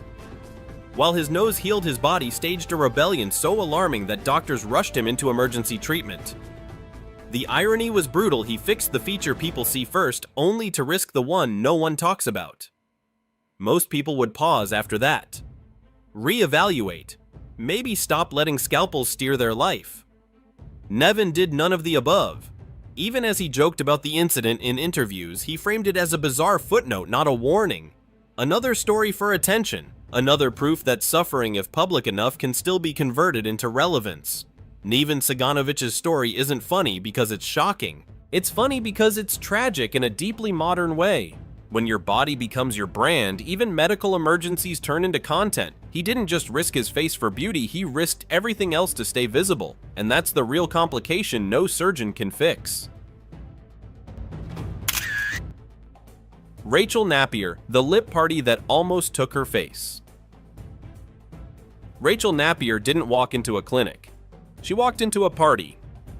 Champagne on the table, music in the background, friends laughing nearby, and syringes laid out like party favors. It was marketed as fun, casual, modern Botox and filler without the awkward waiting rooms. Just a little plump, a little glow, nothing serious. After all, how dangerous could beauty be when it comes with snacks? Very dangerous, it turns out. The injector that night wasn't a licensed medical professional. Confidence was high, training was low, and when the needle went into Rachel's lip, it slipped directly into an artery. Within hours, her lips ballooned, grotesquely swelling to several times their normal size. Pain set in, color drained. What was meant to enhance her face began actively threatening it. At the hospital, even seasoned doctors were stunned. The verdict was blunt and terrifying: dissolve the filler immediately or lose the entire upper lip. No negotiations, no refunds, just emergency intervention. What followed were weeks of agony, multiple dissolving injections, and a recovery that stretched on for months. Rachel wasn't dealing with bruising, she was fighting tissue death infection and the very real possibility of permanent disfigurement. Rachel Napier didn't keep the story quiet. She didn't hide it behind filters or shame. Instead, she turned her near miss into a warning, speaking publicly about the dangers of unregulated injectors and cosmetic parties disguised as harmless fun. Her experience exposed the ugly truth behind discount beauty culture when procedures are treated like entertainment, consequences become medical emergencies. Rachel survived with her face intact, but only barely. And the lesson she carries is painfully clear: when needles come out next to a cheese board, Your safety has already left the room. Farrah Abraham. Growing up on camera swelling in real time. Farrah Abraham didn't wake up one day and decide to shock the world with fillers. She grew into it slowly, publicly, and under a camera that never blinked. America met her as an ambitious, stubborn teenager on Teen Mom, a young woman raising a child while learning how fame works. And fame, she learned quickly, rewards polish. It rewards smooth skin, sharper features, bigger lips. So Farrah listened. At first, the changes were modest. A nose job, breast augmentation, the kind of upgrades Hollywood treats like dental work. But as the years passed and the spotlight refused to dim, the procedures multiplied. Lips grew fuller then heavier. Cheeks rose higher then wider. Her face began to harden into something glossy and unfamiliar, like a filter applied one too many times. Fans noticed before she admitted it. Screenshots circulated, comment sections filled with concerned jokes, disbelief. Farrah didn't stop. She explained. She defended. She reframed surgery as empowerment, comparing cosmetic work to Photoshop. If you can edit your pictures, why not your body? It was a modern argument, perfectly tailored for an online world where appearance is currency and attention is survival. The problem was simple: real skin doesn't have an undo button. By the time holiday selfies sparked viral shock, Farrah's face had become a symbol of excess. Not because she looked bad, but because she no longer looked like herself. Expressions struggled to move. Features blurred into one inflated surface. And still she kept going. Botox fillers, implants, enhancements stacking like armor against irrelevance. Farrah Abraham isn't a monster or a joke. She's a case study. A woman who learned adulthood, motherhood, and fame simultaneously and let the industry teach her that standing still meant disappearing. She didn't just grow up on television, she remodeled herself on it, one syringe at a time, until the line between confidence and damage quietly disappeared. Carol Bryan. One injection, one eye, and a life forever divided. Carol Bryan wasn't chasing a new face. She wasn't running from age or begging for perfection. At 47, she simply wanted to refresh, the kind millions of women are told is harmless. A little filler, a little volume, a quiet promise to look rested, nothing dramatic, nothing dangerous. At least that's what she believed when she sat down for what was supposed to be a routine cosmetic procedure. What entered her face that day was not routine. 2 different fillers were injected, one containing silicone. Almost immediately, her forehead and cheeks began to swell uncontrollably. Not beauty swelling, emergency swelling. Her face distorted into something unrecognizable, tight and painful, as if it were fighting from the inside out. Attempts to fix the damage only made it worse. Each intervention compounded the injury. Each mirror became harder to face. Shame followed fast. Carol withdrew from the world, hiding from friends, strangers, and cameras. For months only, her daughter saw her face as it truly was. Depression set in. So did despair. This was no longer about appearance, it was about survival. By the time she reached a craniofacial surgeon years later, the situation was dire. A risky, reconstructive operation saved part of her face but cost her something irreplaceable: vision in one eye. Recovery took years, skin grafts, additional surgeries, learning to live with a face that no longer felt like home. But Carol didn't stay silent. She turned her devastation into purpose, becoming an advocate and speaker, warning others about the very procedures she once trusted. She stopped chasing youth and started chasing truth. Carol Bryan didn't just lose symmetry or softness. She lost identity, safety, and sight, and gained something no cosmetic treatment can offer: clarity. Her story is a brutal reminder that the most dangerous procedures are often the ones advertised as quick, easy, and no big deal. Because sometimes the smallest needle leaves the deepest scar. Tara Jane McConaughey. The human Barbie who refused to stop upgrading. Tara Jane McConaughey didn't want to look like Barbie.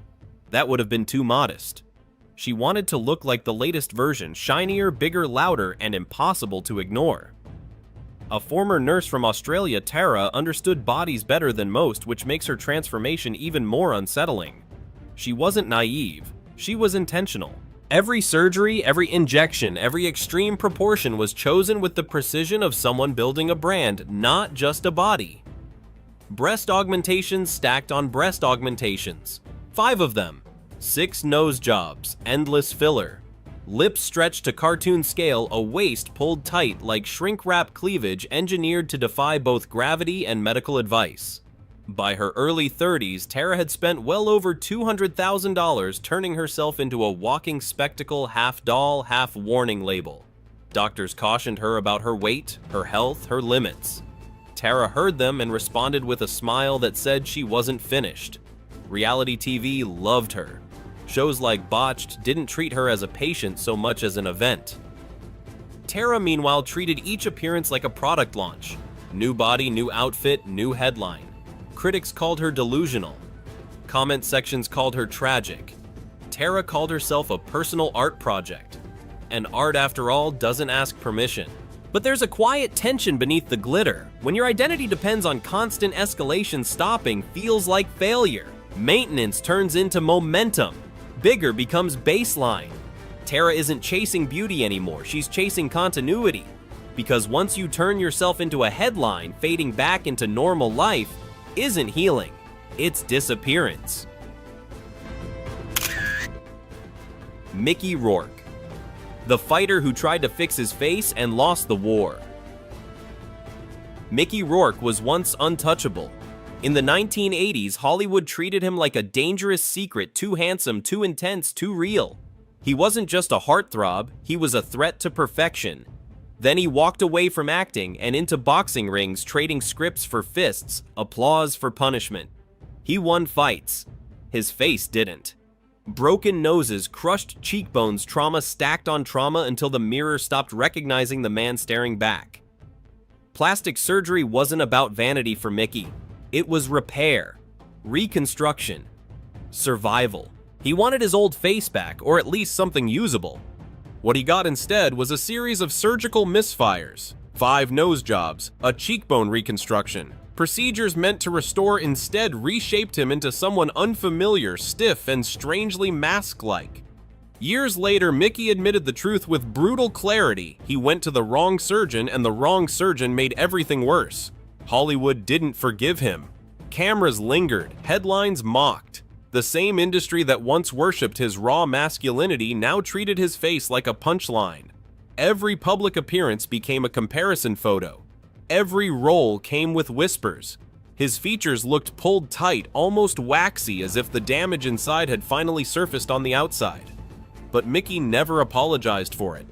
He didn't chase youth. He didn't deny the damage. He simply kept going, acting, training, living, wearing every scar, like proof that he chose life the hard way. Mickey Rourke isn't a cautionary tale about vanity. He's a warning about violence, pride, and the cruel joke of trying to rebuild yourself in a world that only loved you when you were unbroken. Anastasia Pokraszczuk, the woman who became her own surgeon. Anastasia Pokraszczuk didn't rise to fame by accident. She built it syringe by syringe. In a world flooded with identical influencer faces, Anastasia chose a different strategy, exaggeration so extreme it couldn't be ignored. At first, it was modest Botox lip filler, small tweaks meant to sharpen her look. But attention is a drug, and once it hit restraint, disappeared. Her cheeks grew larger than enormous until they became her signature and her spectacle. Unlike most, Anastasia didn't rely on clinics. She relied on herself. Armed with online tutorials and unshakable confidence, she began injecting filler into her own face. No medical license, no supervision, just a bathroom mirror, sterilized tools, and a belief that control was safer than caution. Doctors begged her to stop warning about tissue damage, migration, and permanent deformity. Anastasia smiled, though even that became harder, and kept going. Her face transformed into something cartoonish, surreal, almost architectural. Critics called it disturbing. Viewers couldn't look away. Interviews followed, viral clips spread, and Anastasia embraced every second of it. She wasn't chasing traditional beauty, she was rejecting it. In her words, this was freedom, freedom from norms, from doctors, from anyone telling her what a woman should look like. But behind the bravado sits an uncomfortable truth. When your identity depends on escalation, stopping feels like erasure. Each injection isn't just filler, it's confirmation that attention still exists. Anastasia Pokreschuk didn't lose control of her image, she claimed it entirely. And the cost of that control is written permanently into her face, a reminder that when you become your own surgeon, there is no one left to stop you when enough stops meaning anything at all. Raji Narina Singh, the woman injected with everything except beauty. Raji Narina Singh never wanted shock value. She wanted safety. As a transgender woman in early 2000s Miami, access to legitimate cosmetic care wasn't just expensive, it was hostile. Clinics were unwelcoming, doors were closed, and desperation had a way of pointing people towards shortcuts. That's how Raji met someone known only as the Duchess, a self-styled underground injector who promised femininity in a syringe and confidence at a discount. What Raji received wasn't medicine. It was a hardware store cocktail: concrete, mineral oil, super glue, tire sealant. Substances designed to fix roads and engines were pushed into her cheeks, lips, and chin. At first came swelling, then hardness, then pain that never left. Her face began to deform slowly, grotesquely, as if it were turning against her from the inside. Mirrors stopped being reflective, they became confrontational. Doctors were horrified. Removing the material was nearly impossible. It had fused with tissue, migrated, hardened. Surgeries followed, then more surgeries, each one peeling back damage but never fully undoing it. Raji's face would never return to what it was before. The cost wasn't just physical, it was psychological. She had trusted someone with her identity, and that trust had been weaponized. But Raji didn't disappear. She did the opposite. She spoke. She showed her face on television, scars, visible damage, undeniable. She let real surgeons try to repair what fraud had destroyed. In doing so, she became something rare, a warning with a voice. Lindsay Colosimo, the makeover that turned into a medical nightmare. Lindsay Colosimo wasn't chasing fame or extremes, she was chasing a milestone. Approaching 40, she wanted what thousands of women are sold every day: a mommy makeover. A tummy tuck breast reduction, a Brazilian butt lift bundled neatly like a birthday gift to herself. The clinic in Mexico promised professional care, fast recovery, and a price that felt smart, not reckless. It looked like self-care. It felt responsible. It wasn't. After a grueling 5.5-hour surgery, Lindsay woke up to pain that didn't feel normal. Her legs were numb, her body burned, and beneath the bandages, a dark patch of skin appeared, silent, ominous, unmistakably wrong. No doctor came. No reassurance followed. Alone in a quiet room, she realized this wasn't swelling, it was tissue dying. The dream she paid for had already turned into an emergency. The diagnosis was brutal necrosis. Infection spread rapidly through her breast tissue, forcing surgeons to remove one of her nipples and milk ducts just to stop it. The surgery meant to enhance her body began dismantling it instead. When she finally returned to the US, the damage wasn't done. Her wounds reopened. A new bacterial infection set in. Hospital visits replaced mirror checks. Medical bills stacked faster than healing ever could. Lindsay survived, but survival came at a cost no discount could justify. She stopped looking at herself and started praying in emergency rooms.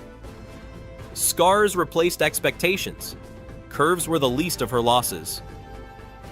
Her story isn't about vanity or bad judgment, it's about how easily affordable beauty becomes unaffordable survival.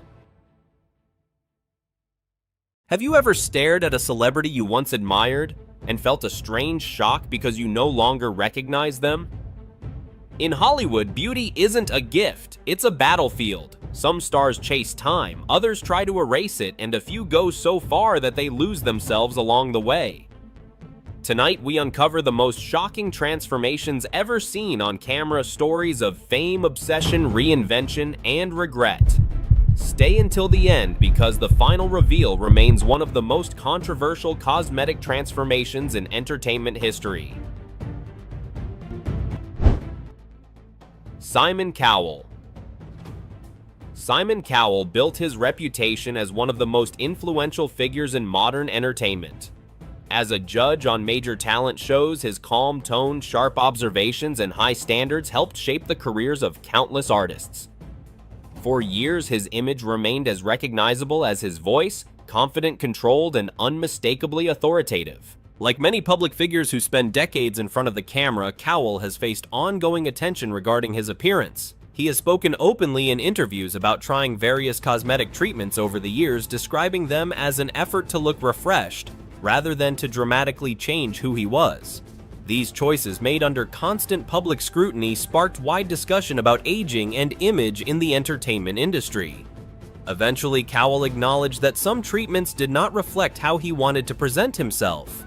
In response, he made a conscious decision to step back from cosmetic procedures and focus instead on healthier routines, including improved skincare, diet, and overall lifestyle. His openness about reassessing those choices resonated with many viewers who face similar pressures, though on a smaller scale. Today, Simon Cowell's influence remains rooted in his experience, instinct, and ability to recognize talent. His story reflects a broader conversation about self-awareness and balance, showing that confidence often comes not from changing one's appearance, but from understanding when to stop and stay true to oneself. Sylvester Stallone. Sylvester Stallone has long stood as a symbol of strength, resilience, and determination. Rising to global fame through Rocky and Rambo, he represented an era where grit mattered more than perfection. His slightly asymmetrical smile and rugged features became part of his identity, reinforcing the image of a man who had fought his way to the top rather than having it handed to him. Over the years, as technology advanced and Hollywood's expectations evolved, public attention naturally turned toward how he maintained his appearance. Stallone has spoken openly about early medical procedures related to nerve damage, and like many public figures aging in the spotlight, he has been the subject of speculation regarding cosmetic treatments. Rather than dramatic reinvention, his approach has reflected an effort to adapt to time while remaining active and present in a demanding industry. As his appearance changed, reactions were mixed. Some fans admired his commitment to staying physically fit and continuing to perform at a high level. Others found the changes noticeable. Yet throughout these conversations, Stallone's career and creative output never slowed. He continued writing, directing, and starring in major projects, proving that relevance doesn't rely solely on appearance. Today, Sylvester Stallone's legacy remains firmly intact. His story highlights a reality many public figures face, balancing natural aging with professional expectations. More importantly, it reminds audiences that longevity in Hollywood is built on perseverance, creativity, and self-belief, qualities that no cosmetic procedure can create or replace. Pete Burns. Pete Burns was never interested in being ordinary. As the frontman of Dead or Alive, his striking androgynous look, bold fashion choices, and the global success of You Spin Me Round Like a Record made him one of the most recognizable figures of 1980s pop culture. From the beginning, Pete treated appearance as part of his artistic identity, a form of expression rather than a pursuit of approval. His journey with cosmetic procedures began after a nose injury that required surgery. Over time, he chose to undergo additional treatments, gradually reshaping his appearance in ways that drew intense public attention. Pete never denied these changes. Instead, he spoke openly about them, describing himself as a work of art in constant evolution. For him, transformation was a personal choice and a reflection of creative freedom. As the years passed, his appearance became increasingly dramatic, sparking widespread discussion and concern in the media. Pete addressed the topic candidly, acknowledging both the physical challenges and the scrutiny that came with being so visible. Despite criticism, he remained confident in his decisions and continued to present himself authentically without apology or retreat from the public eye. When Pete Burns passed away in 2016 at the age of 57, he left behind a complex legacy. He is remembered as a trailblazer who challenged traditional ideas of gender and beauty, helping expand conversations around self-expression in popular culture. At the same time, his story serves as a thoughtful reminder of the intense pressures surrounding image and identity in the entertainment industry. Mickey Rourke. Mickey Rourke was never built to be polished.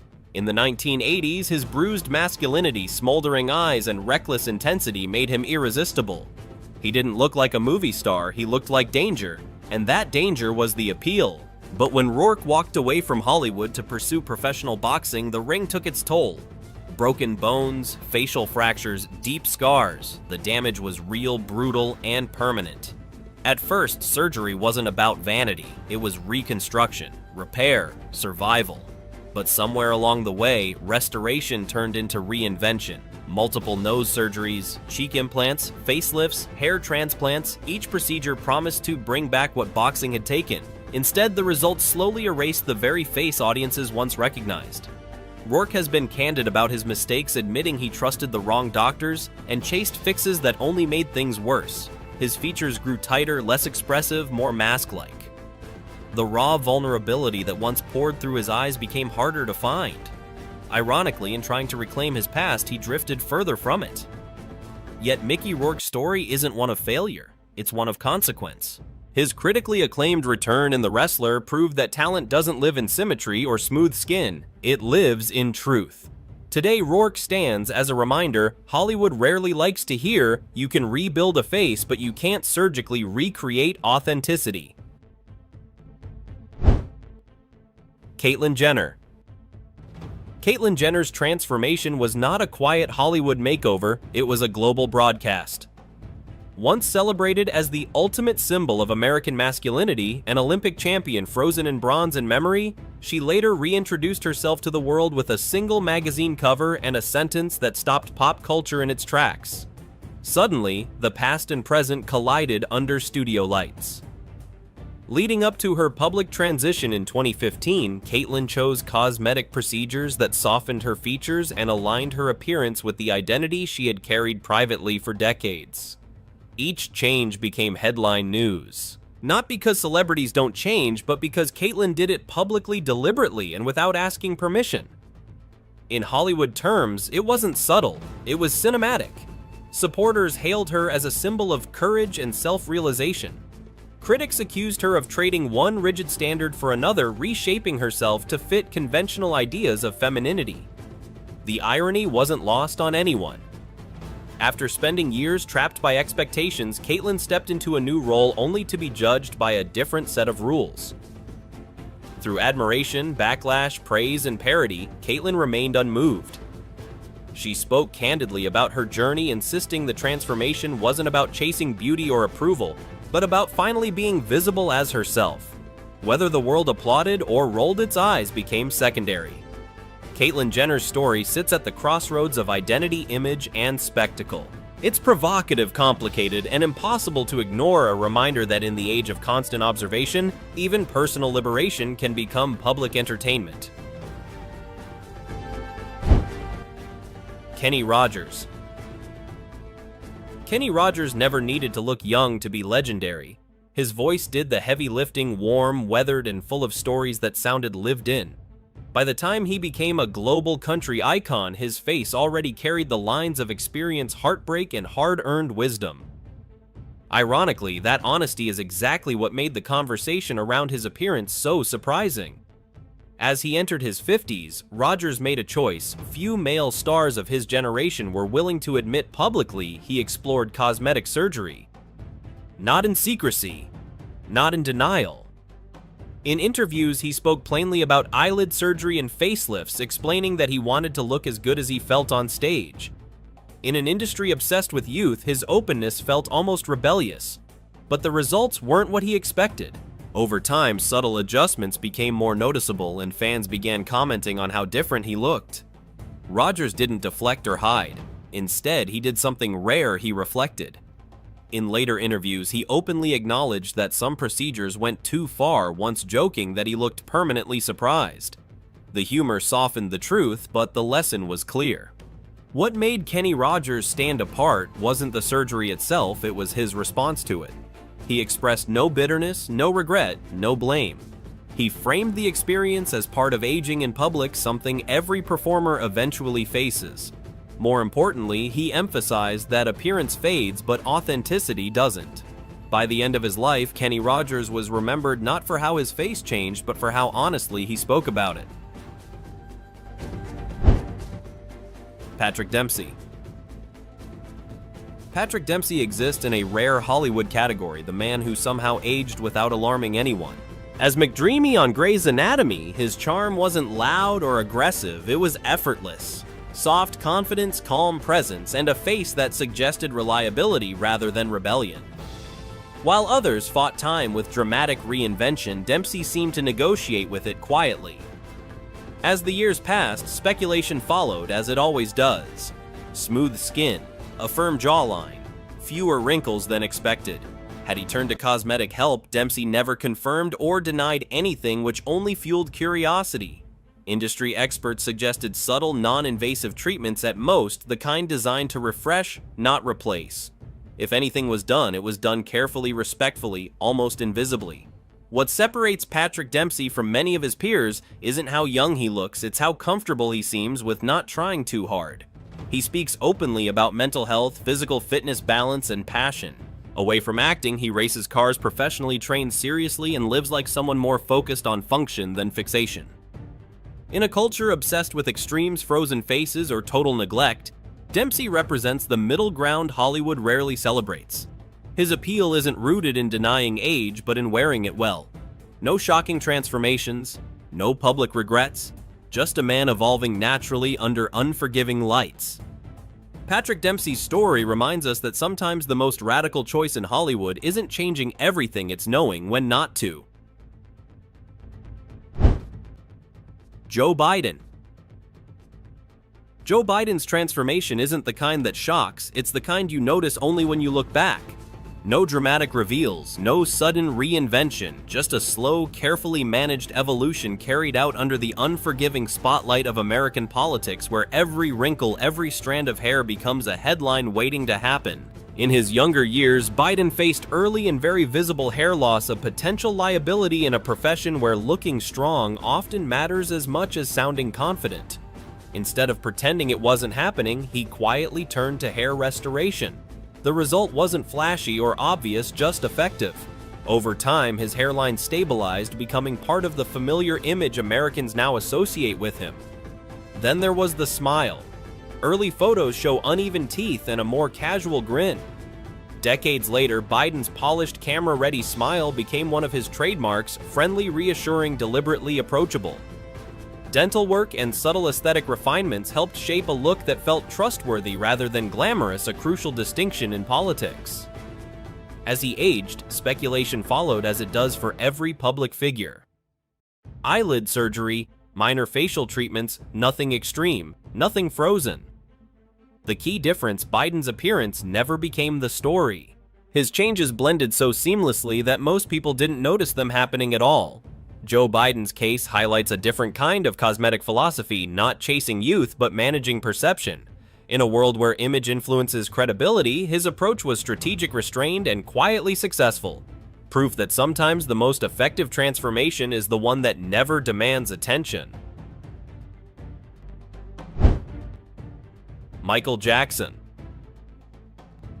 Early in his solo career, Michael's face was instantly recognizable, expressive, youthful, and deeply familiar to audiences. After a nose injury that required surgery, subtle changes began to appear. Over time, his features evolved further, drawing constant attention and speculation. Each shift became headline material, often overshadowing his music and creativity. Public discussion around his appearance grew increasingly harsh, especially as his skin tone changed. Michael explained that he had vitiligo, a medical condition affecting pigmentation, but explanations rarely slowed the rumors. His face became a canvas onto which the public projected assumptions, misunderstandings, and cultural bias, turning a personal struggle into global debate. What made Michael's journey especially difficult was not transformation itself, but the lack of privacy surrounding it. Growing up famous left little room for self-acceptance away from judgment. Every choice was analyzed, every change magnified. The pressure to appear perfect never eased, even as his artistry continued to break boundaries and redefine music. When Michael Jackson passed away in 2009, his legacy was already secured. His music performances and influence remained timeless. Yet his story also serves as a powerful reminder extraordinary talent does not protect someone from the weight of constant scrutiny. Behind the legend was a human being navigating identity, expectation, and fame in a world that rarely allowed him to simply be himself. Justin Jedlicka. Justin Jedlicka's story stands at the far edge of modern self-reinvention. While many people turned to cosmetic procedures quietly, Justin did the opposite. He made transformation his identity. From a young age, he was fascinated by idealized beauty and the flawless images he saw on television. For him, appearance wasn't something to accept or improve gradually, it was something to redesign. Shortly after turning 18, Justin chose his first cosmetic procedure. That decision opened a door he never intended to close. Over the years, he underwent an extraordinary number of surgeries, reshaping nearly every part of his body. Unlike most public figures, Justin never hid his choices. He spoke openly about them, framed them as creative expression, and described his body as a living art project. Media outlets quickly labeled him the Human Ken doll, a nickname that followed him everywhere. Reactions were divided. Some viewed him as a symbol of radical self-expression and autonomy. Others saw his journey as unsettling questioning where personal freedom ends and self-erasure begins. Justin himself remained unmoved by criticism, insisting that fulfillment came from becoming the version of himself he envisioned, not the one he was born with. Today, Justin Jedlicka represents a conversation larger than surgery itself. His story raises questions about identity limits and the modern obsession with control over the body. Whether seen as empowerment or excess, his transformation challenges traditional ideas of authenticity, proving that in the age of customization, even the human form is no longer considered final. Bogdanov twins. The Bogdanov twins. Igor and Grichka were once celebrated as some of the most intriguing figures on French television. In the 1970s and 1980s, their sharp features, confident presence, and twin-like symmetry turned them into cultural icons admired as much for their minds as for their looks. Then gradually, their appearance began to change. At first, the shifts were subtle enough to spark curiosity rather than alarm. But as years passed, their faces evolved in increasingly dramatic ways. Cheeks appeared fuller jawlines, heavier expressions more rigid. Each new public appearance reignited discussion, comparisons, and speculation. What fascinated the public most wasn't just how they looked, but how they responded. The twins consistently avoided direct explanations. Instead, they deflected questions with humor, irony, or references to futuristic ideas and personal evolution. They neither confirmed nor denied cosmetic procedures, choosing ambiguity over defense. Remarkably, Igor and Grichka showed no visible discomfort with public reaction. They continued attending high-profile events, speaking confidently, and presenting themselves without apology. To them, conformity seemed irrelevant. Their appearance became part of a larger statement, a rejection of conventional limits on identity, normality, and self-presentation. When the Bogdanov twins passed away in 2021, only days apart, public conversation softened. Beyond the fascination remained two men who lived entirely on their own terms. Their legacy endures as a strange, compelling reminder that the pursuit of uniqueness can elevate someone into legend or isolate them in plain sight. John Rzeznik. John Rzeznik never built his career on looking perfect, he built it on feeling real. As the frontman and primary songwriter of the Goo Goo Dolls, his appeal came from vulnerability, not polish. Songs like Iris and Slide connected because they sounded lived-in, imperfect, and honest, much like the man behind them. Over the decades, Rzeznik's appearance naturally changed and audiences noticed. His face, once youthful and sharp, began to show the marks of time. Fine lines, softer features, a more weathered look. Unlike many artists in the public eye, he never made a spectacle out of fighting it. He didn't announce procedures. He didn't stage a reinvention. If anything, he quietly stepped back from the obsession altogether. That choice stood out.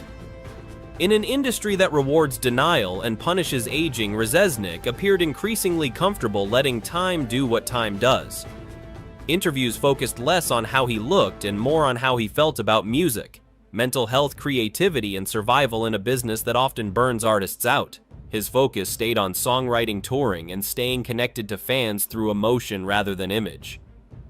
What makes John Rzeznik's story compelling isn't transformation, it's restraint. While others chased youth, he chose continuity. His face changed, but his voice, perspective, and artistic core remained intact.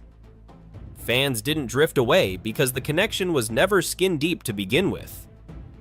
Today, Rzeznik represents a quieter path rarely celebrated in pop culture, aging without apology.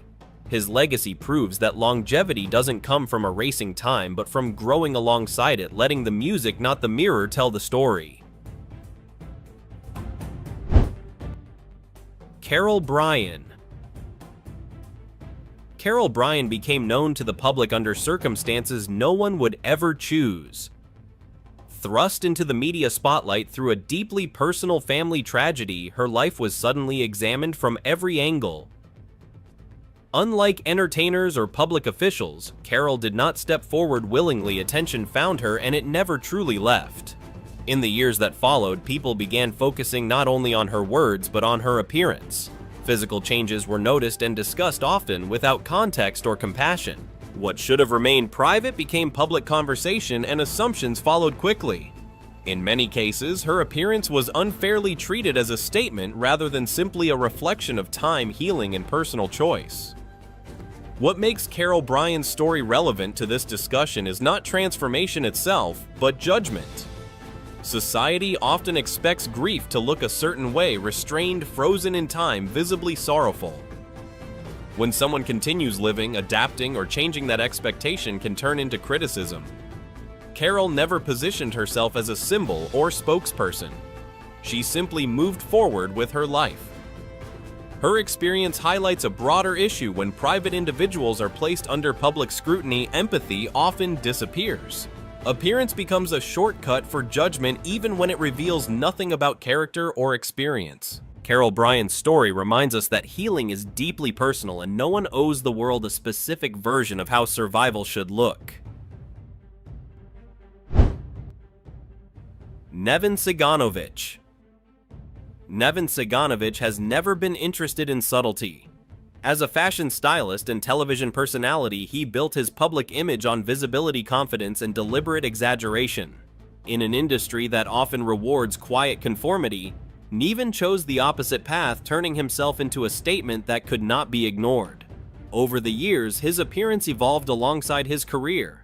Cosmetic procedures became part of that evolution, not hidden or denied, but openly acknowledged. For Neven, aesthetic change was not about chasing youth or correcting flaws. It was about control, expression, and ownership of his image in a world obsessed with labels. He treated his face the same way a designer treats fabric, something to shape intentionally. Public reaction was predictable and divided. Some praised his honesty and refusal to conform to conventional standards. Others questioned excess and motivation. Neven, however, never framed himself as a role model or a warning. He positioned himself simply as someone exercising personal choice, unaffected by the comfort level of others. What makes Neven Ciganovich's story distinctive is his consistency. There was no dramatic before and after reveal, no sudden reinvention. His transformation unfolded gradually in full view with confidence intact. He never asked for validation, nor did he retreat from criticism. In a culture that often demands explanations for difference, Neven offered none. His presence challenges a familiar discomfort, the idea that self-expression does not need justification. His story isn't about beauty standards or extremes, it's about autonomy. And in today's image-driven world, that may be the boldest statement of all. Cardi B. Cardi B never pretended to be effortless, and that honesty is exactly what made her powerful. From the moment she entered the spotlight, she rejected the polished illusion Hollywood loves to sell. She didn't arrive packaged. She arrived loud, unapologetic, and fully aware of how image works in the entertainment business. Unlike many celebrities who dodged the topic, Cardi B spoke openly about cosmetic procedures from the very beginning. She never framed them as secrets or shameful confessions. To her, body modification wasn't about insecurity, it was strategy. a way to take control of an industry that profits from women's appearances while pretending not to. If beauty was currency, Cardi made sure she understood the exchange rate. Public reactions were split as expected. Some praised her transparency in a culture built on denial. Others criticized her for reinforcing unrealistic standards. Cardi didn't argue either side. She made it clear that her choices were personal, informed, and not instructions for anyone else. What mattered to her was agency, the freedom to decide what her body should look like without apology. Over time, Cardi also spoke candidly about the risks, recovery, and realities behind cosmetic procedures, reminding fans that transformation isn't glamorous behind the scenes. In doing so, she shifted the conversation from fantasy to facts, something rarely done at her level of fame. Cardi B's story isn't about perfection, it's about ownership. In an industry that often edits women into silence, she chose visibility, honesty, and control. And whether people cheer or criticize, one thing is clear: Cardi B doesn't let anyone else write the narrative of her body or her success. What do you think is transformation today? A form of self-expression or a result of pressure from social media and beauty standards? Share your thoughts in the comments below. We'd love to hear your perspective. Donatella Versace, fashion royalty frozen in couture. Donatella Versace didn't just inherit a fashion empire, she became it. Platinum hair, bronze skin, black leather, and attitude sharpened to a blade. After Gianni's death, she wasn't just a designer, she was armor for a wounded dynasty. And armor over time hardens. The changes started small: a refined nose, fuller lips, a little lift here, a little filler there. But by the early 2000s, subtlety was gone. Her skin stretched tight and glossy, lacquered like a runway boot. Cheeks puffed with filler, lips ballooned into caricature, eyelids pulled so wide she looked permanently startled, as if every fashion show was a shock reveal. Critics whispered unrecognizable. Cameras didn't whisper at all. And yet Donatella never apologized. She leaned into it, walked the runways, took her bow. In a world where fashion worships excess, her face became excess incarnate. Too much. That was the point. Her look didn't age it, calcified, seasonless, and defiant, frozen like a brand logo carved in marble. But beneath the gloss was survival. Donatella carried grief pressure and an empire that demanded sharp edges. If her face became a mask, maybe it was protection, a refusal to soften. A message: I'm still here, still dangerous, still Versace. So tell us, when power demands permanence, is a frozen face the price of staying untouchable? And in an industry built on reinvention, what happens when the image becomes the cage? Because next, a man who tried to rebuild his face after breaking his body learns that some damage doesn't stitch clean. Brigitte Nielsen reinvention taken to extremes. Brigitte Nielsen was never meant to blend in. Towering, sharp-boned, unapologetically bold, she stormed Hollywood in the 80s like a Nordic myth dropped onto a movie set. Red Sonja, Rocky IV. She didn't just enter a room, she dominated it. Her beauty wasn't soft or delicate, it was confrontational, and that was the point. But time doesn't negotiate even with giants. By her 40s, Brigitte wasn't interested in aging gracefully, she wanted to age backward. And unlike most celebrities, she didn't hide the process. She turned it into television. On reality shows documenting extreme makeovers, cameras captured every lift, every injection, every slice. Facelifts, eyelid surgery, liposuction, Botox, fillers. Nothing was off limits. Reinvention wasn't whispered, it was broadcast. The result was dramatic. Her once fierce, angular face became glossy, stretched almost geometric. Skin smooth, yes, but tight like it had been laminated. Her eyes, once large and commanding, appeared narrower, casualties of overcorrection. The raw, dangerous energy that once defined her softened into something artificial, polished, controlled. To her credit, Brigitte never lied. She admitted the surgeries, said she was happy, and in a culture addicted to denial, that honesty felt refreshing. But transparency doesn't erase consequence. In preserving the image, something essential slipped away: the fearless, untamed presence that made her unforgettable. Light scalpel action. Welcome to the dark side of beauty, where one little touch-up turns into a full-blown horror show. From botched butts to disappearing noses, today we're diving into celebrity surgeries that went from glam to damn. Grab your popcorn and maybe a stress ball, because these stories aren't just shocking, they're a masterclass in what not to inject. Ready. This ride's wilder than a Tia with a Groupon. Alejandra Guzman, the glutes that nearly took her life. Let's kick things off with a case so wild it makes horror movies look like bedtime stories. Rock star Alejandra Guzman just wanted a little boost, a tiny cosmetic lift to her backside. Nothing major, just a tune-up like sending your jeans to the dry cleaners. But what she got, a toxic nightmare straight out of a medical thriller. Instead of a safe procedure, she was injected with polymers. Yes, the stuff that shouldn't be near a human body unless you're building action figures. The result: infections, swelling, excruciating pain, and more than 40 surgeries. Her body became a battleground, with doctors opening and closing her skin like a government file folder again and again, trying to stop the damage. At one point, she nearly lost a leg. That's right, a leg. And while some critics rolled their eyes claiming she was being dramatic, others knew this wasn't about vanity anymore. It was about survival. Alejandra fought like a warrior.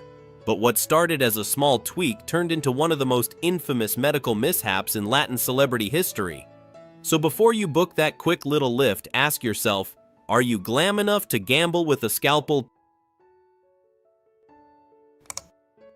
Sabrina Sabrok, the boobs that could break a spine. Let's talk about Sabrina Sabrok. The woman who didn't just flirt with plastic surgery, she married it, took its last name, and built a brand on it. While most folks get subtle fillers or a modest lift, Sabrina said, nah, let's go big, like 7 kilograms big each. Her breast implants were so massive they could have qualified as carry-on luggage. Doctors warned her, you could end up in a wheelchair. But Sabrina, she shrugged, branding over backbone baby. But here's the plot twist: her body started fighting back. Her spine said, I quit. Pain, fatigue, complications, you name it.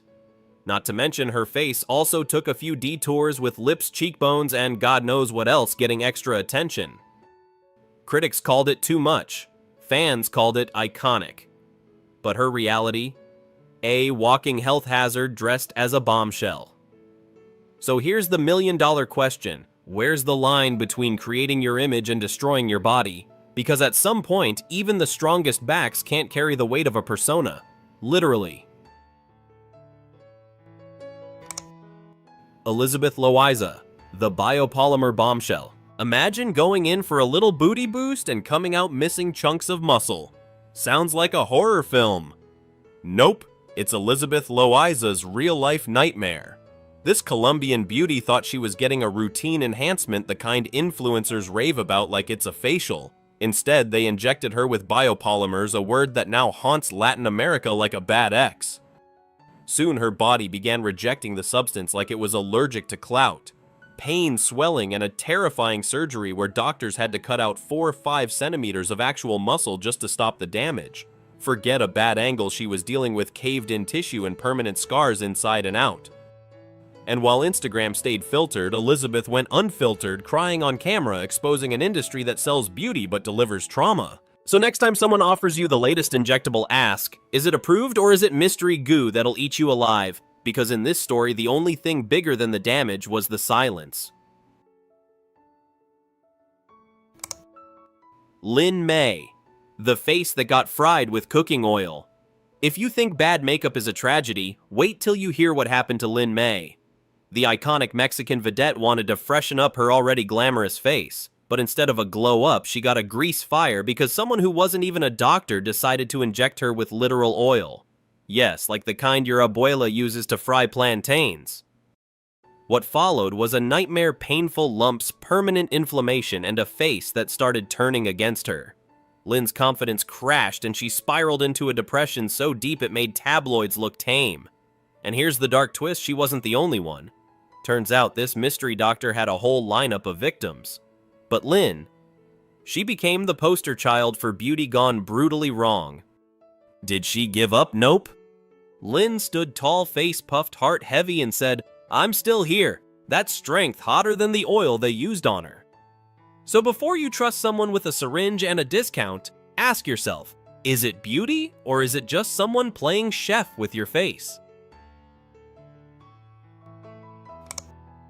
Feral Vera, the jawline that almost became a crime scene. You know that dream of waking up with a chiseled jawline like a soap opera heartthrob, but make it real? Well, for Olvera had that same dream. Only his turned into a medical emergency that could rival any Grey's Anatomy season finale. He walked into surgery for a little chin and neck sculpting, hoping to lose the double chin and gain red carpet confidence. But somewhere between local anesthesia and don't worry, it's safe, a vein ruptured. What was supposed to be a beauty tweak turned into a bloodbath. Literally. Doctors scrambled.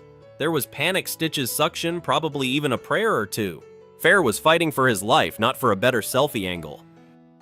And the kicker, most people thought he'd just gotten a minor lift. Meanwhile, behind those before and after pics was a near-death experience that could make your highlighter run. So next time you think, maybe just a little off the chin, remember sometimes chasing a sharper profile can land you in the trauma ward. Still want that snatched look? Or are you suddenly loving your natural double chin a whole lot more? Carmen Campuzano, the nose that survived hell and headlines. Carmen Campuzano wasn't just a top model, she was the face of glamour in Mexico. But then that face became the center of 1,000 questions theories and one of the most infamous transformations in Latin entertainment history. What happened?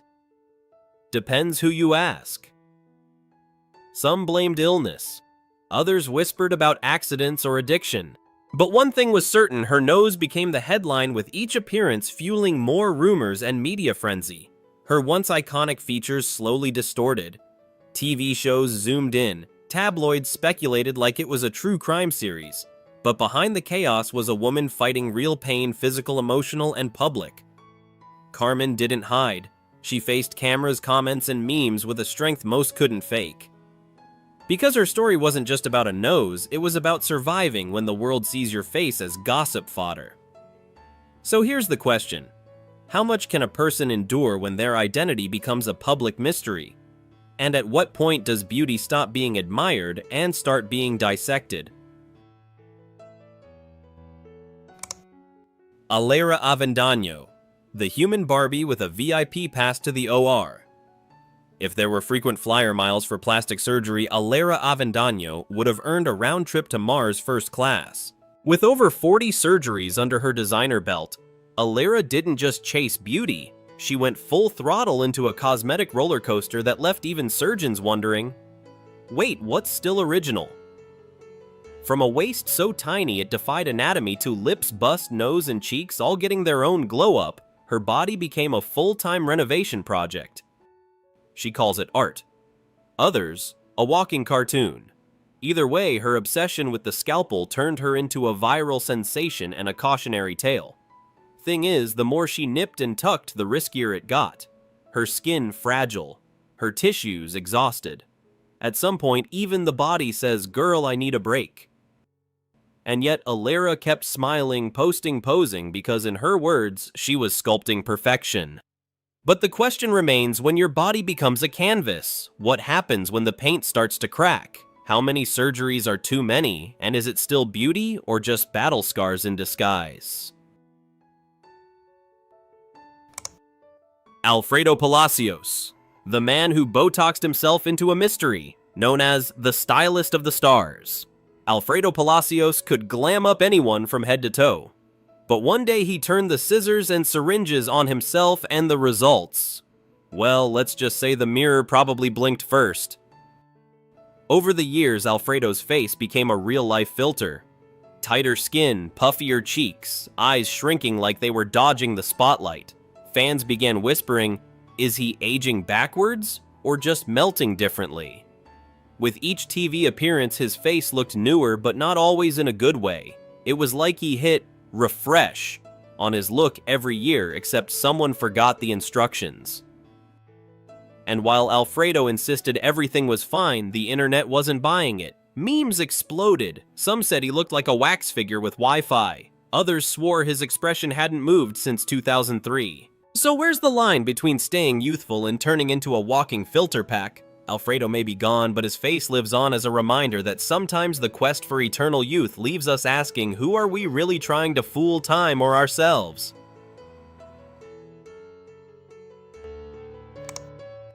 Jessica Sediel, the holy water that was anything but.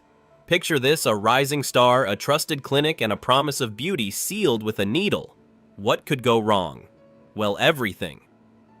Colombian TV host Jessica Sediel thought she was getting hyaluronic acid, the miracle juice of the beauty world.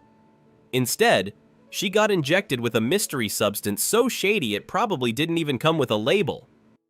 What followed was pure horror. Pain that wouldn't quit, swelling that didn't stop, and a body fighting back like it was allergic to the idea of fame. When surgeons finally went in to clean up the mess, they found chunks of plastic-like gunk lodged in her body, as if someone had tried to remodel her from the inside out with leftover packing foam. Jessica didn't just fight to heal, she had to fight for the truth. Her case blew the lid off the dangers of biopolymers, launching media storms and health debates across Latin America. She became the face of a nightmare she never signed up for. So the next time someone offers you a miracle filler for half the price, remember, if it sounds too good to be true, it might just be a horror story in a syringe. Lucha Villa, the voice that went silent. If there's a story that'll send chills down your spine faster than a late-night call from your ex, it's this one. Lucha Villa, the legendary voice that could move mountains, walked into the operating room for a routine beauty fix. Harmless, right? Just a touch-up. But she walked out barely. What was supposed to be a simple procedure ended in a coma and irreversible brain damage. Yes, you heard that right. One cosmetic tweak flipped her entire life upside down. The queen of Mexican rancheras, known for her strength and presence, suddenly vanished from the stage not by choice but by tragic consequence. Fans were stunned, the media speechless, doctors scrambled, and all for what? A procedure that people still call light. That's like saying a tornado is just a little wind. Lucha never returned to the spotlight the way we remembered her. Her tragedy became a cautionary tale whispered across dressing rooms and tabloids. Beauty can cost more than money, it can cost your future. So, next time someone tells you it's just a quick fix, remember Lucha. Because in this game, the price of perfection might just be your voice, your stage, or your life. Jorge Kawagi, the face that changed more than his resume. Businessman, politician, boxer, human enigma. Jorge Kawagi has worn many hats, but none of them distracted us from his ever-evolving face. One day he looked like a charming public figure, the next like he'd been downloaded from a wax museum's beta version. His cheeks puffed up, his eyes narrowed, and his jawline looked like it had GPS rerouting issues. And just when people adjusted, boom, new season, new face. Social media lost its mind. Is it surgery? Fillers a dare gone too far? Nobody knew. But everyone had opinions. His skin glowed like high-gloss furniture, and his expressions about as flexible as a frozen pizza. And while Jorge claimed everything was natural, wink, his selfies said otherwise. Each public appearance turned into a spot the difference challenge. So we have to ask, is this transformation reinvention obsession? Or just another chapter in the saga of when the scalpel won't stop? One thing's for sure, when your face gets more press than your policies, it might be time to log off the clinic app. Belinda, the beauty that apparently built itself. Belinda, pop princess, childhood sweetheart of Latin TV, and owner of a face so flawless it practically comes with a sparkle filter. But as she blossomed from teenage starlet into bombshell icon, fans began asking the question heard round the internet: did she or didn't she? Noses don't usually shrink on their own. Chins don't magically sharpen like a contour tutorial. Eyelids don't lift themselves like a motivational quote. And yet Belinda has denied every rumor every time, like she's allergic to surgeons or thinks Botox is a Pokemon. Her fans are divided. Some say it's just puberty, leave her alone. Others pull out the side-by-side comparisons like they're prepping for court. The result, a national debate juicier than any of her love scandals. And Belinda cool as ice. Not a wrinkle, not a worry. She bats those lashes, real or not, who knows, and leaves everyone guessing. So here's the real tea: is denying surgery part of the brand? Is it more fun to be a mystery? Or has she truly unlocked the ancient secret of reverse aging? Whatever the truth is, one thing's clear: when your face sparks more theories than a conspiracy podcast, you've reached a whole new level of fame. Florinda Meza, when Doña Florinda got a new season face. If your childhood had a laugh track, then you know Doña Florinda, the woman who could slap Don Ramon and steal the scene all in one breath. But decades after El Chavo del Ocho, fans noticed something strange. Florinda Meza's face wasn't just aging, it was evolving. Her once familiar features became tighter, sharper, more sculpted than a Michelangelo statue. Her nose looked trimmed, cheekbones more defined, and some swore her voice even sounded different. Social media lit up. What happened to Doña Florinda? Was it surgery? Was it filters? Or was she just allergic to looking old? Suddenly, Florinda was trending, but not for a comeback role. Everyone had an opinion, and nostalgia made it even worse. People didn't just see a woman aging, they saw their childhood memories changing shape. But here's the kicker: Florinda never stopped showing up. She faced the camera's interviews and memes head-on, gracefully or not, depending on your Twitter feed. So, let's ask the real question: is the public upset she changed, or that they changed and she didn't? And when a face is part of TV history, is any tweak too much? Or are we all just scared to let the past look different?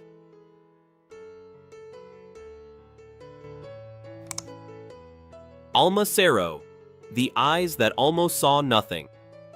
You've heard of changing your hair color for a fresh look, but what about your eye color? Alma Cero decided to take her makeover game to a whole new level and almost paid with her vision. In a world obsessed with unique beauty, Alma said, "Forget contact lenses, let's go permanent." She underwent a highly controversial surgery to change the color of her eyes, a procedure so risky, even plastic surgeons wince when they hear about it. Spoiler alert, this isn't your average spa day. It's the kind of procedure that comes with fine print, scarier than a horror movie script. Doctors warned it could lead to partial or total blindness, but hey, all for the gram, right? For a few days, Alma was the talk of the town. Her new look stunning, the medical concerns terrifying, and while she proudly owned her transformation, eye specialists everywhere were practically screaming into their scrubs.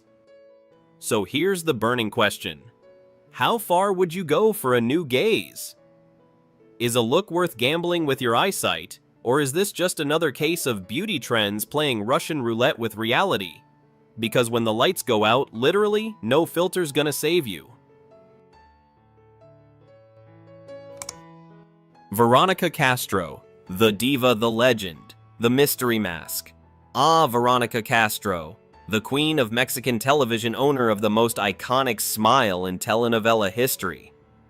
But somewhere between youth and HD cameras, that smile started raising eyebrows, literally. Fans began to notice her face was changing, smooth as porcelain, tighter than a drum, and frozen in time like a telenovela plot twist that never quite unraveled. Her eyes wider, her skin pulled so tight it looked like it was trying to escape her skull. Some said she looked fabulous, others said she looked different. And a few whispered, did she borrow her face from Madame Tussauds? Suddenly, Veronica wasn't just a celebrity, she was a walking Rorschach test. Everyone saw something else. Some blamed pressure from the industry, others said she had every right to preserve her image. But behind every red carpet moment was a question: where does timeless end and transformation begin? Veronica never confirmed, never denied, just smiled that enigmatic smile. So what do you think? Is this the price of eternal youth, or just another chapter in a diva's right to evolve? And more importantly, how much fresh is too fresh before it stops looking like you? Gloria Trevi, when the face hits a high note too. Gloria Trevi has never been a stranger to controversy, but this time it wasn't her lyrics making headlines, it was her face. Fans noticed something off. Her eyes pulled tighter than a drum, her forehead smoother than a marble countertop, her expressions frozen mid-drama like someone pressed pause on her emotions. People started asking, was it a facelift, Botox, a combo pack, Or did someone mistake her face for a balloon animal workshop? Gloria Ever the Rebel said nothing. No explanations, no denials, just fierce poses and dramatic stage lights. But the public couldn't let it go. Each appearance became a guessing game: what's new, what moved, what didn't. To some, it looked like maintenance. To others, it looked like her face was holding on to secrets harder than her past tabloid scandals. And here's the twist: all this happened during a rough patch in her career. So was it reinvention defense mechanism, or just a woman trying to keep up in an industry that demands eternal youth with HD cruelty? Because when even Gloria Trevi, the queen of what you see is what you get, starts looking like she's hiding behind the scalpel, we have to ask, what does beauty cost when the world's always watching? Elba Esther Gordillo. When power got a makeover and then some. Elba Esther Gordillo wasn't just a political powerhouse, she was the face of control controversy and clout. Emphasis on face because at one point that face became the national mystery. Suddenly, Elba re-emerged with cheekbones that could cut glass lips dialed to maximum volume, a nose that looked like it just joined a witness protection program, and skin so stretched it made Spanx jealous. Social media exploded. Is that her? Is this AI? Did Photoshop gain sentience? But here's the plot twist. Elba didn't flinch. While critics dissected her transformation like a forensic file, she stared back with zero apologies. Was it vanity strategy? A bold message that said, "Yes, I got work done and I run things anyway"? Experts raised red flags about certain procedures at her age, but Elba stayed booked, unbothered, and Botoxed. Because when you're used to holding power, what's a little extra filler? So we ask, does power make people fearless, or just more willing to gamble with their face? And when your public image changes overnight, is it reinvention, or the ultimate PR distraction with a scalpel twist? Laura Bozzo, the talk show queen who rescheduled her face several times. You know Laura Bozzo for one thing, que pase el desgraciado, but somewhere between airing family drama and shouting justice, her own face started stealing the spotlight. Over the years, Laura's features didn't just change, they went on a journey. One day, tighter cheeks, the next day, razor-sharp jawlines, then suddenly eyebrows on a permanent surprise setting. It was like each season brought a new version of Laura Face 2.0, 3.0, or 5.7 beta. She admitted to multiple surgeries, even joking about getting tweaks from head to toe, including her knees. Yes, knees. But the real drama wasn't on her stage anymore, it was on her reflection. Every red carpet sparked new debates. Was she chasing youth or escaping her own image? And when expressions freeze, what happens to someone whose job is literally to express chaos on TV? Still, Laura kept showing up louder, prouder, and yes, sometimes stiffer. Because if there's one thing stronger than her jawline, it's her will to stay relevant. So here's the million-dollar question: when you've built a career on other people's scandals, how do you handle becoming one yourself? Sonia Infante. When classic beauty faced a modern tragedy. Sonia Infante wasn't just beautiful, she was cinematic royalty. Her face lit up golden age Mexican cinema like a vintage spotlight. But years later, that iconic beauty would become almost unrecognizable, and not by the hand of time, but by the hand of the scalpel. Trying to preserve that legendary elegance, Sonia underwent multiple cosmetic procedures. Except instead of soft rejuvenation, what she got was tight skin, puffed features, and a face that barely resembled the screen goddess she once was. Fans were heartbroken. The same lips that once delivered fierce lines now looked frozen, her cheeks more inflated than red carpet egos. Critics called it a cautionary tale. Supporters said she was just trying to fight an industry that punishes aging women like it's a crime. But the truth, Sonia paid a steep emotional price. Her transformation didn't just alter her looks, it altered her relationship with the world that once adored her. So here's the sting: when beauty is your legacy, how do you age gracefully in a culture obsessed with youth? And when the mirror reflects a stranger, is that still you, or just what's left after chasing perfection? Maria Antonieta de las Nieves. When La Chilindrina faced a plot twist of her own. We all know her as La Chilindrina, the mischievous little girl who stole hearts with freckles, pigtails, and sass. But behind the laughs and nostalgia, Maria Antonieta de las Nieves faced a real-life cosmetic nightmare that no scriptwriter could have invented. First came a harmless-sounding procedure and injection in her legs. What she got, a devastating reaction that sent her straight into a painful long-term recovery. But it didn't stop there. Later, she tried to rejuvenate her face using her own body fat. Natural, right? Except her body responded with a big fat nope. The result, swelling so intense it changed her appearance, and not in the glow-up kind of way. Her own immune system treated her face like an intruder. Imagine your body rejecting your body.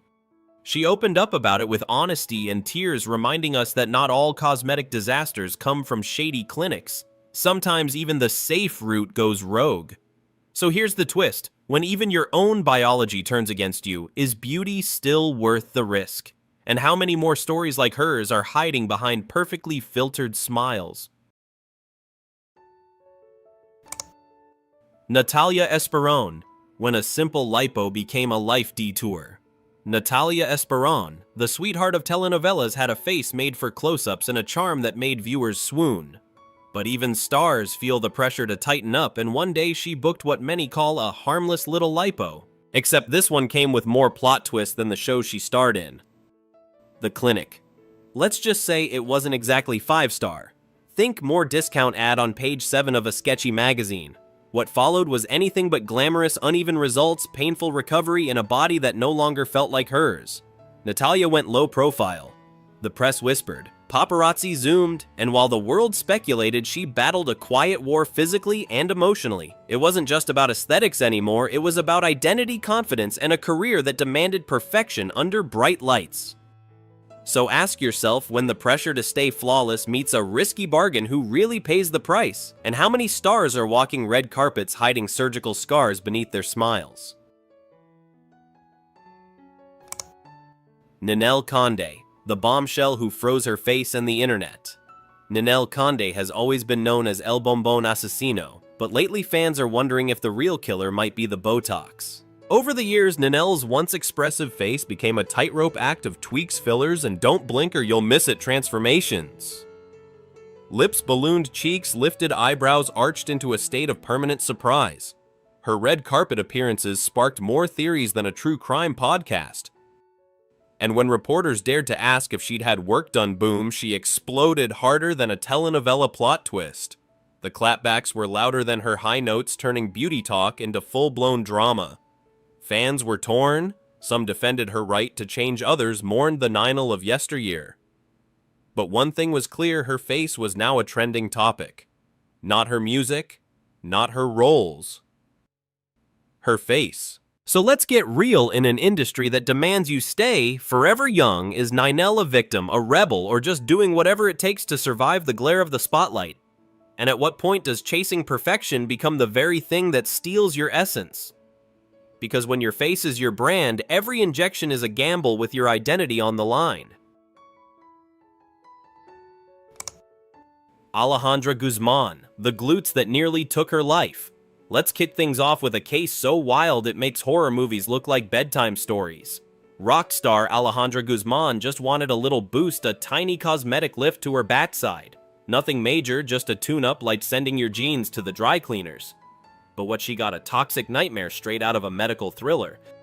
Instead of a safe procedure, she was injected with polymers. Yes, the stuff that shouldn't be near a human body unless you're building action figures.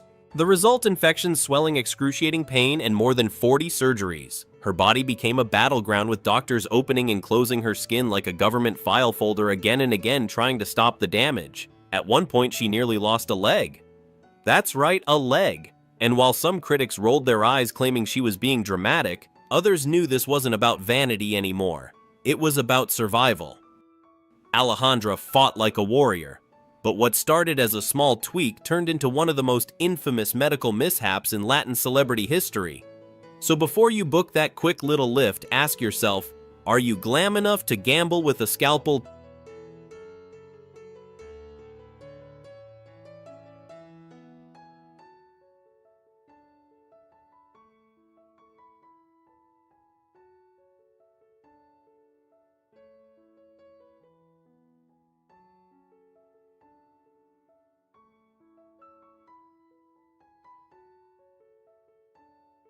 Everyone loves a beautiful lie. Hollywood sells youth like a miracle drug. No wrinkles, no regrets. Just a little nip, a tiny tuck, and voila, forever fabulous. Or so they promised. But when the cameras shut off and the fillers settle, some icons didn't age gracefully, they mutated. From frozen smiles to melted faces, this isn't a glow-up story, it's a cautionary comedy of vanity scalpels and celebrity denial. So ask yourself, when beauty goes too far, who's really to blame, the doctors, the stars, or us? Linda Evangelista when perfection trusted the wrong promise. There was a time when Linda Evangelista didn't age. She ruled. In the 90s, she wasn't just a supermodel, she was the supermodel. Cheekbones sharp enough to cut glass, a stare that could stop traffic, and a quote that became gospel. I don't wake up for less than $10,000 a day. Fashion didn't debate it. It complied. Linda was the standard, the fantasy, the proof that beauty could look effortless and eternal. So in 2015, when she decided to deal with a little stubborn fat, no one expected disaster, no scalpels, no surgery, just a sleek spa-sounding miracle called cool sculpting. Freeze the fat, non-invasive, safe they said, easy they promised, the kind of procedure you do between meetings. Linda didn't do one session, she did 7, because when your image is perfection, just enough never feels like enough. Then perfection fought back. Instead of shrinking, her fat expanded, hardened, deformed, a rare condition called paradoxical adipose hyperplasia, less than 1% of patients. Translation, the treatment didn't sculpt, it mutated. Bulging masses formed on her chin, thighs, and chest. She went under the knife twice to fix it. It didn't work. The damage was permanent, and the mirror stopped cooperating. And then came the quiet part. Cameras stopped recognizing her. Paparazzi backed off. Fans stared and looked away. In an industry that demands women stay flawless but punishes them when they can't? Linda chose silence and disappeared. This wasn't vanity gone wild, it was trust gone wrong. So tell us, was it the doctor's fault, the industry's lie, or a culture so obsessed with perfection that even the perfect feel broken? And buckle up, this is only the beginning. The Duchess of Alba, when money tried to outsmart time. She wasn't just wealthy, she was history in heels. Maria del Rosario Cayetana, Fitzjames Stewart, the 18th. Duchess of Alba held more noble titles than anyone else on the planet. Castles' art bloodlines older than countries. If anyone could afford to age gracefully, pearls, poetry, quiet power, it was her. But grace was never the plan, control was. Starting in the 1980s, the Duchess began a very public relationship with cosmetic surgery. Nose jobs, facelifts, lip fillers, Botox, peels, touch-ups stacked on top of touch-ups. The goal was eternal youth. The result was eternal confusion. With every procedure, her face drifted further from aristocratic elegance and closer to something unsettling. By the time she married for the third time at 85 to a man 24 years younger, because of course the headlines weren't about love, they were about her face. Stretched, shiny, frozen, like a wax figure left too close to the Spanish sun. The woman who once embodied old-world nobility now looked like a walking warning label for excess. And here's the cruel twist. The Duchess reportedly suffered from Melkerson-Rosenthal syndrome, a rare condition causing facial swelling. Instead of accepting it, she fought biology with more surgery.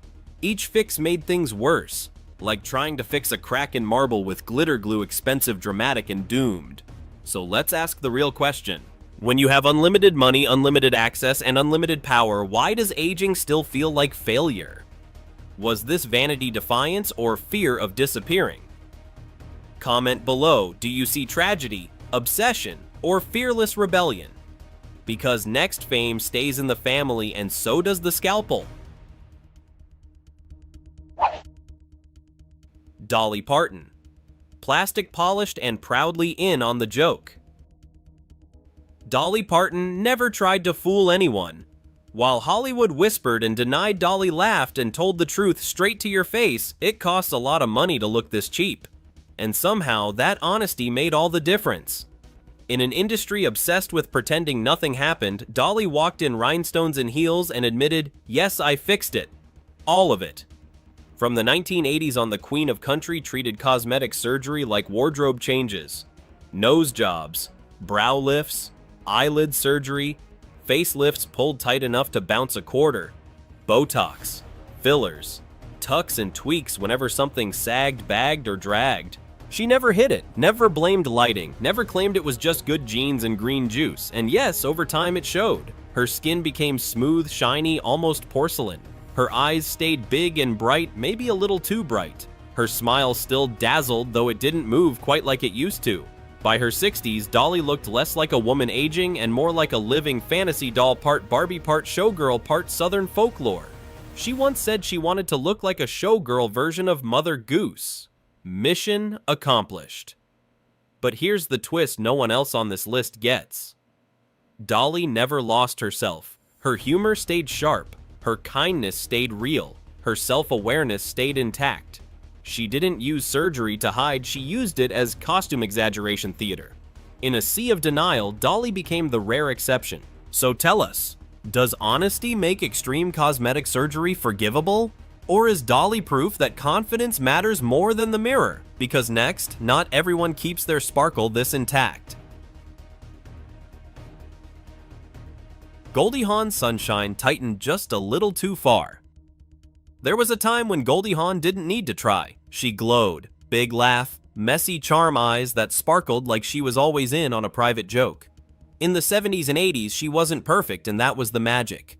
Goldie felt human, approachable, joyful. Aging gracefully looked like it was already written into her future. Then Hollywood changed the rules. By the time she stepped onto the red carpet in the 2010s, something felt different. Her cheeks looked fuller, her jawline sharper, her eyes wider, very wide, not playful wide. More like permanently startled, as if she'd just seen the bill for her last procedure. Experts whispered Botox, fillers, facelifts, maybe an eyelid surgery that took just a little too much skin. Goldie never confirmed a thing. She didn't need to. Her face did the talking, or at least it tried to. The problem wasn't age, it was familiarity. That soft, expressive face that carried punchlines and vulnerability started to feel replaced by something tighter, shinier, less flexible. When she returned to the screen, audiences struggled to focus. Was it the dialogue or the way her expression seemed trapped behind glass? And here's the cruel part. Hollywood punishes women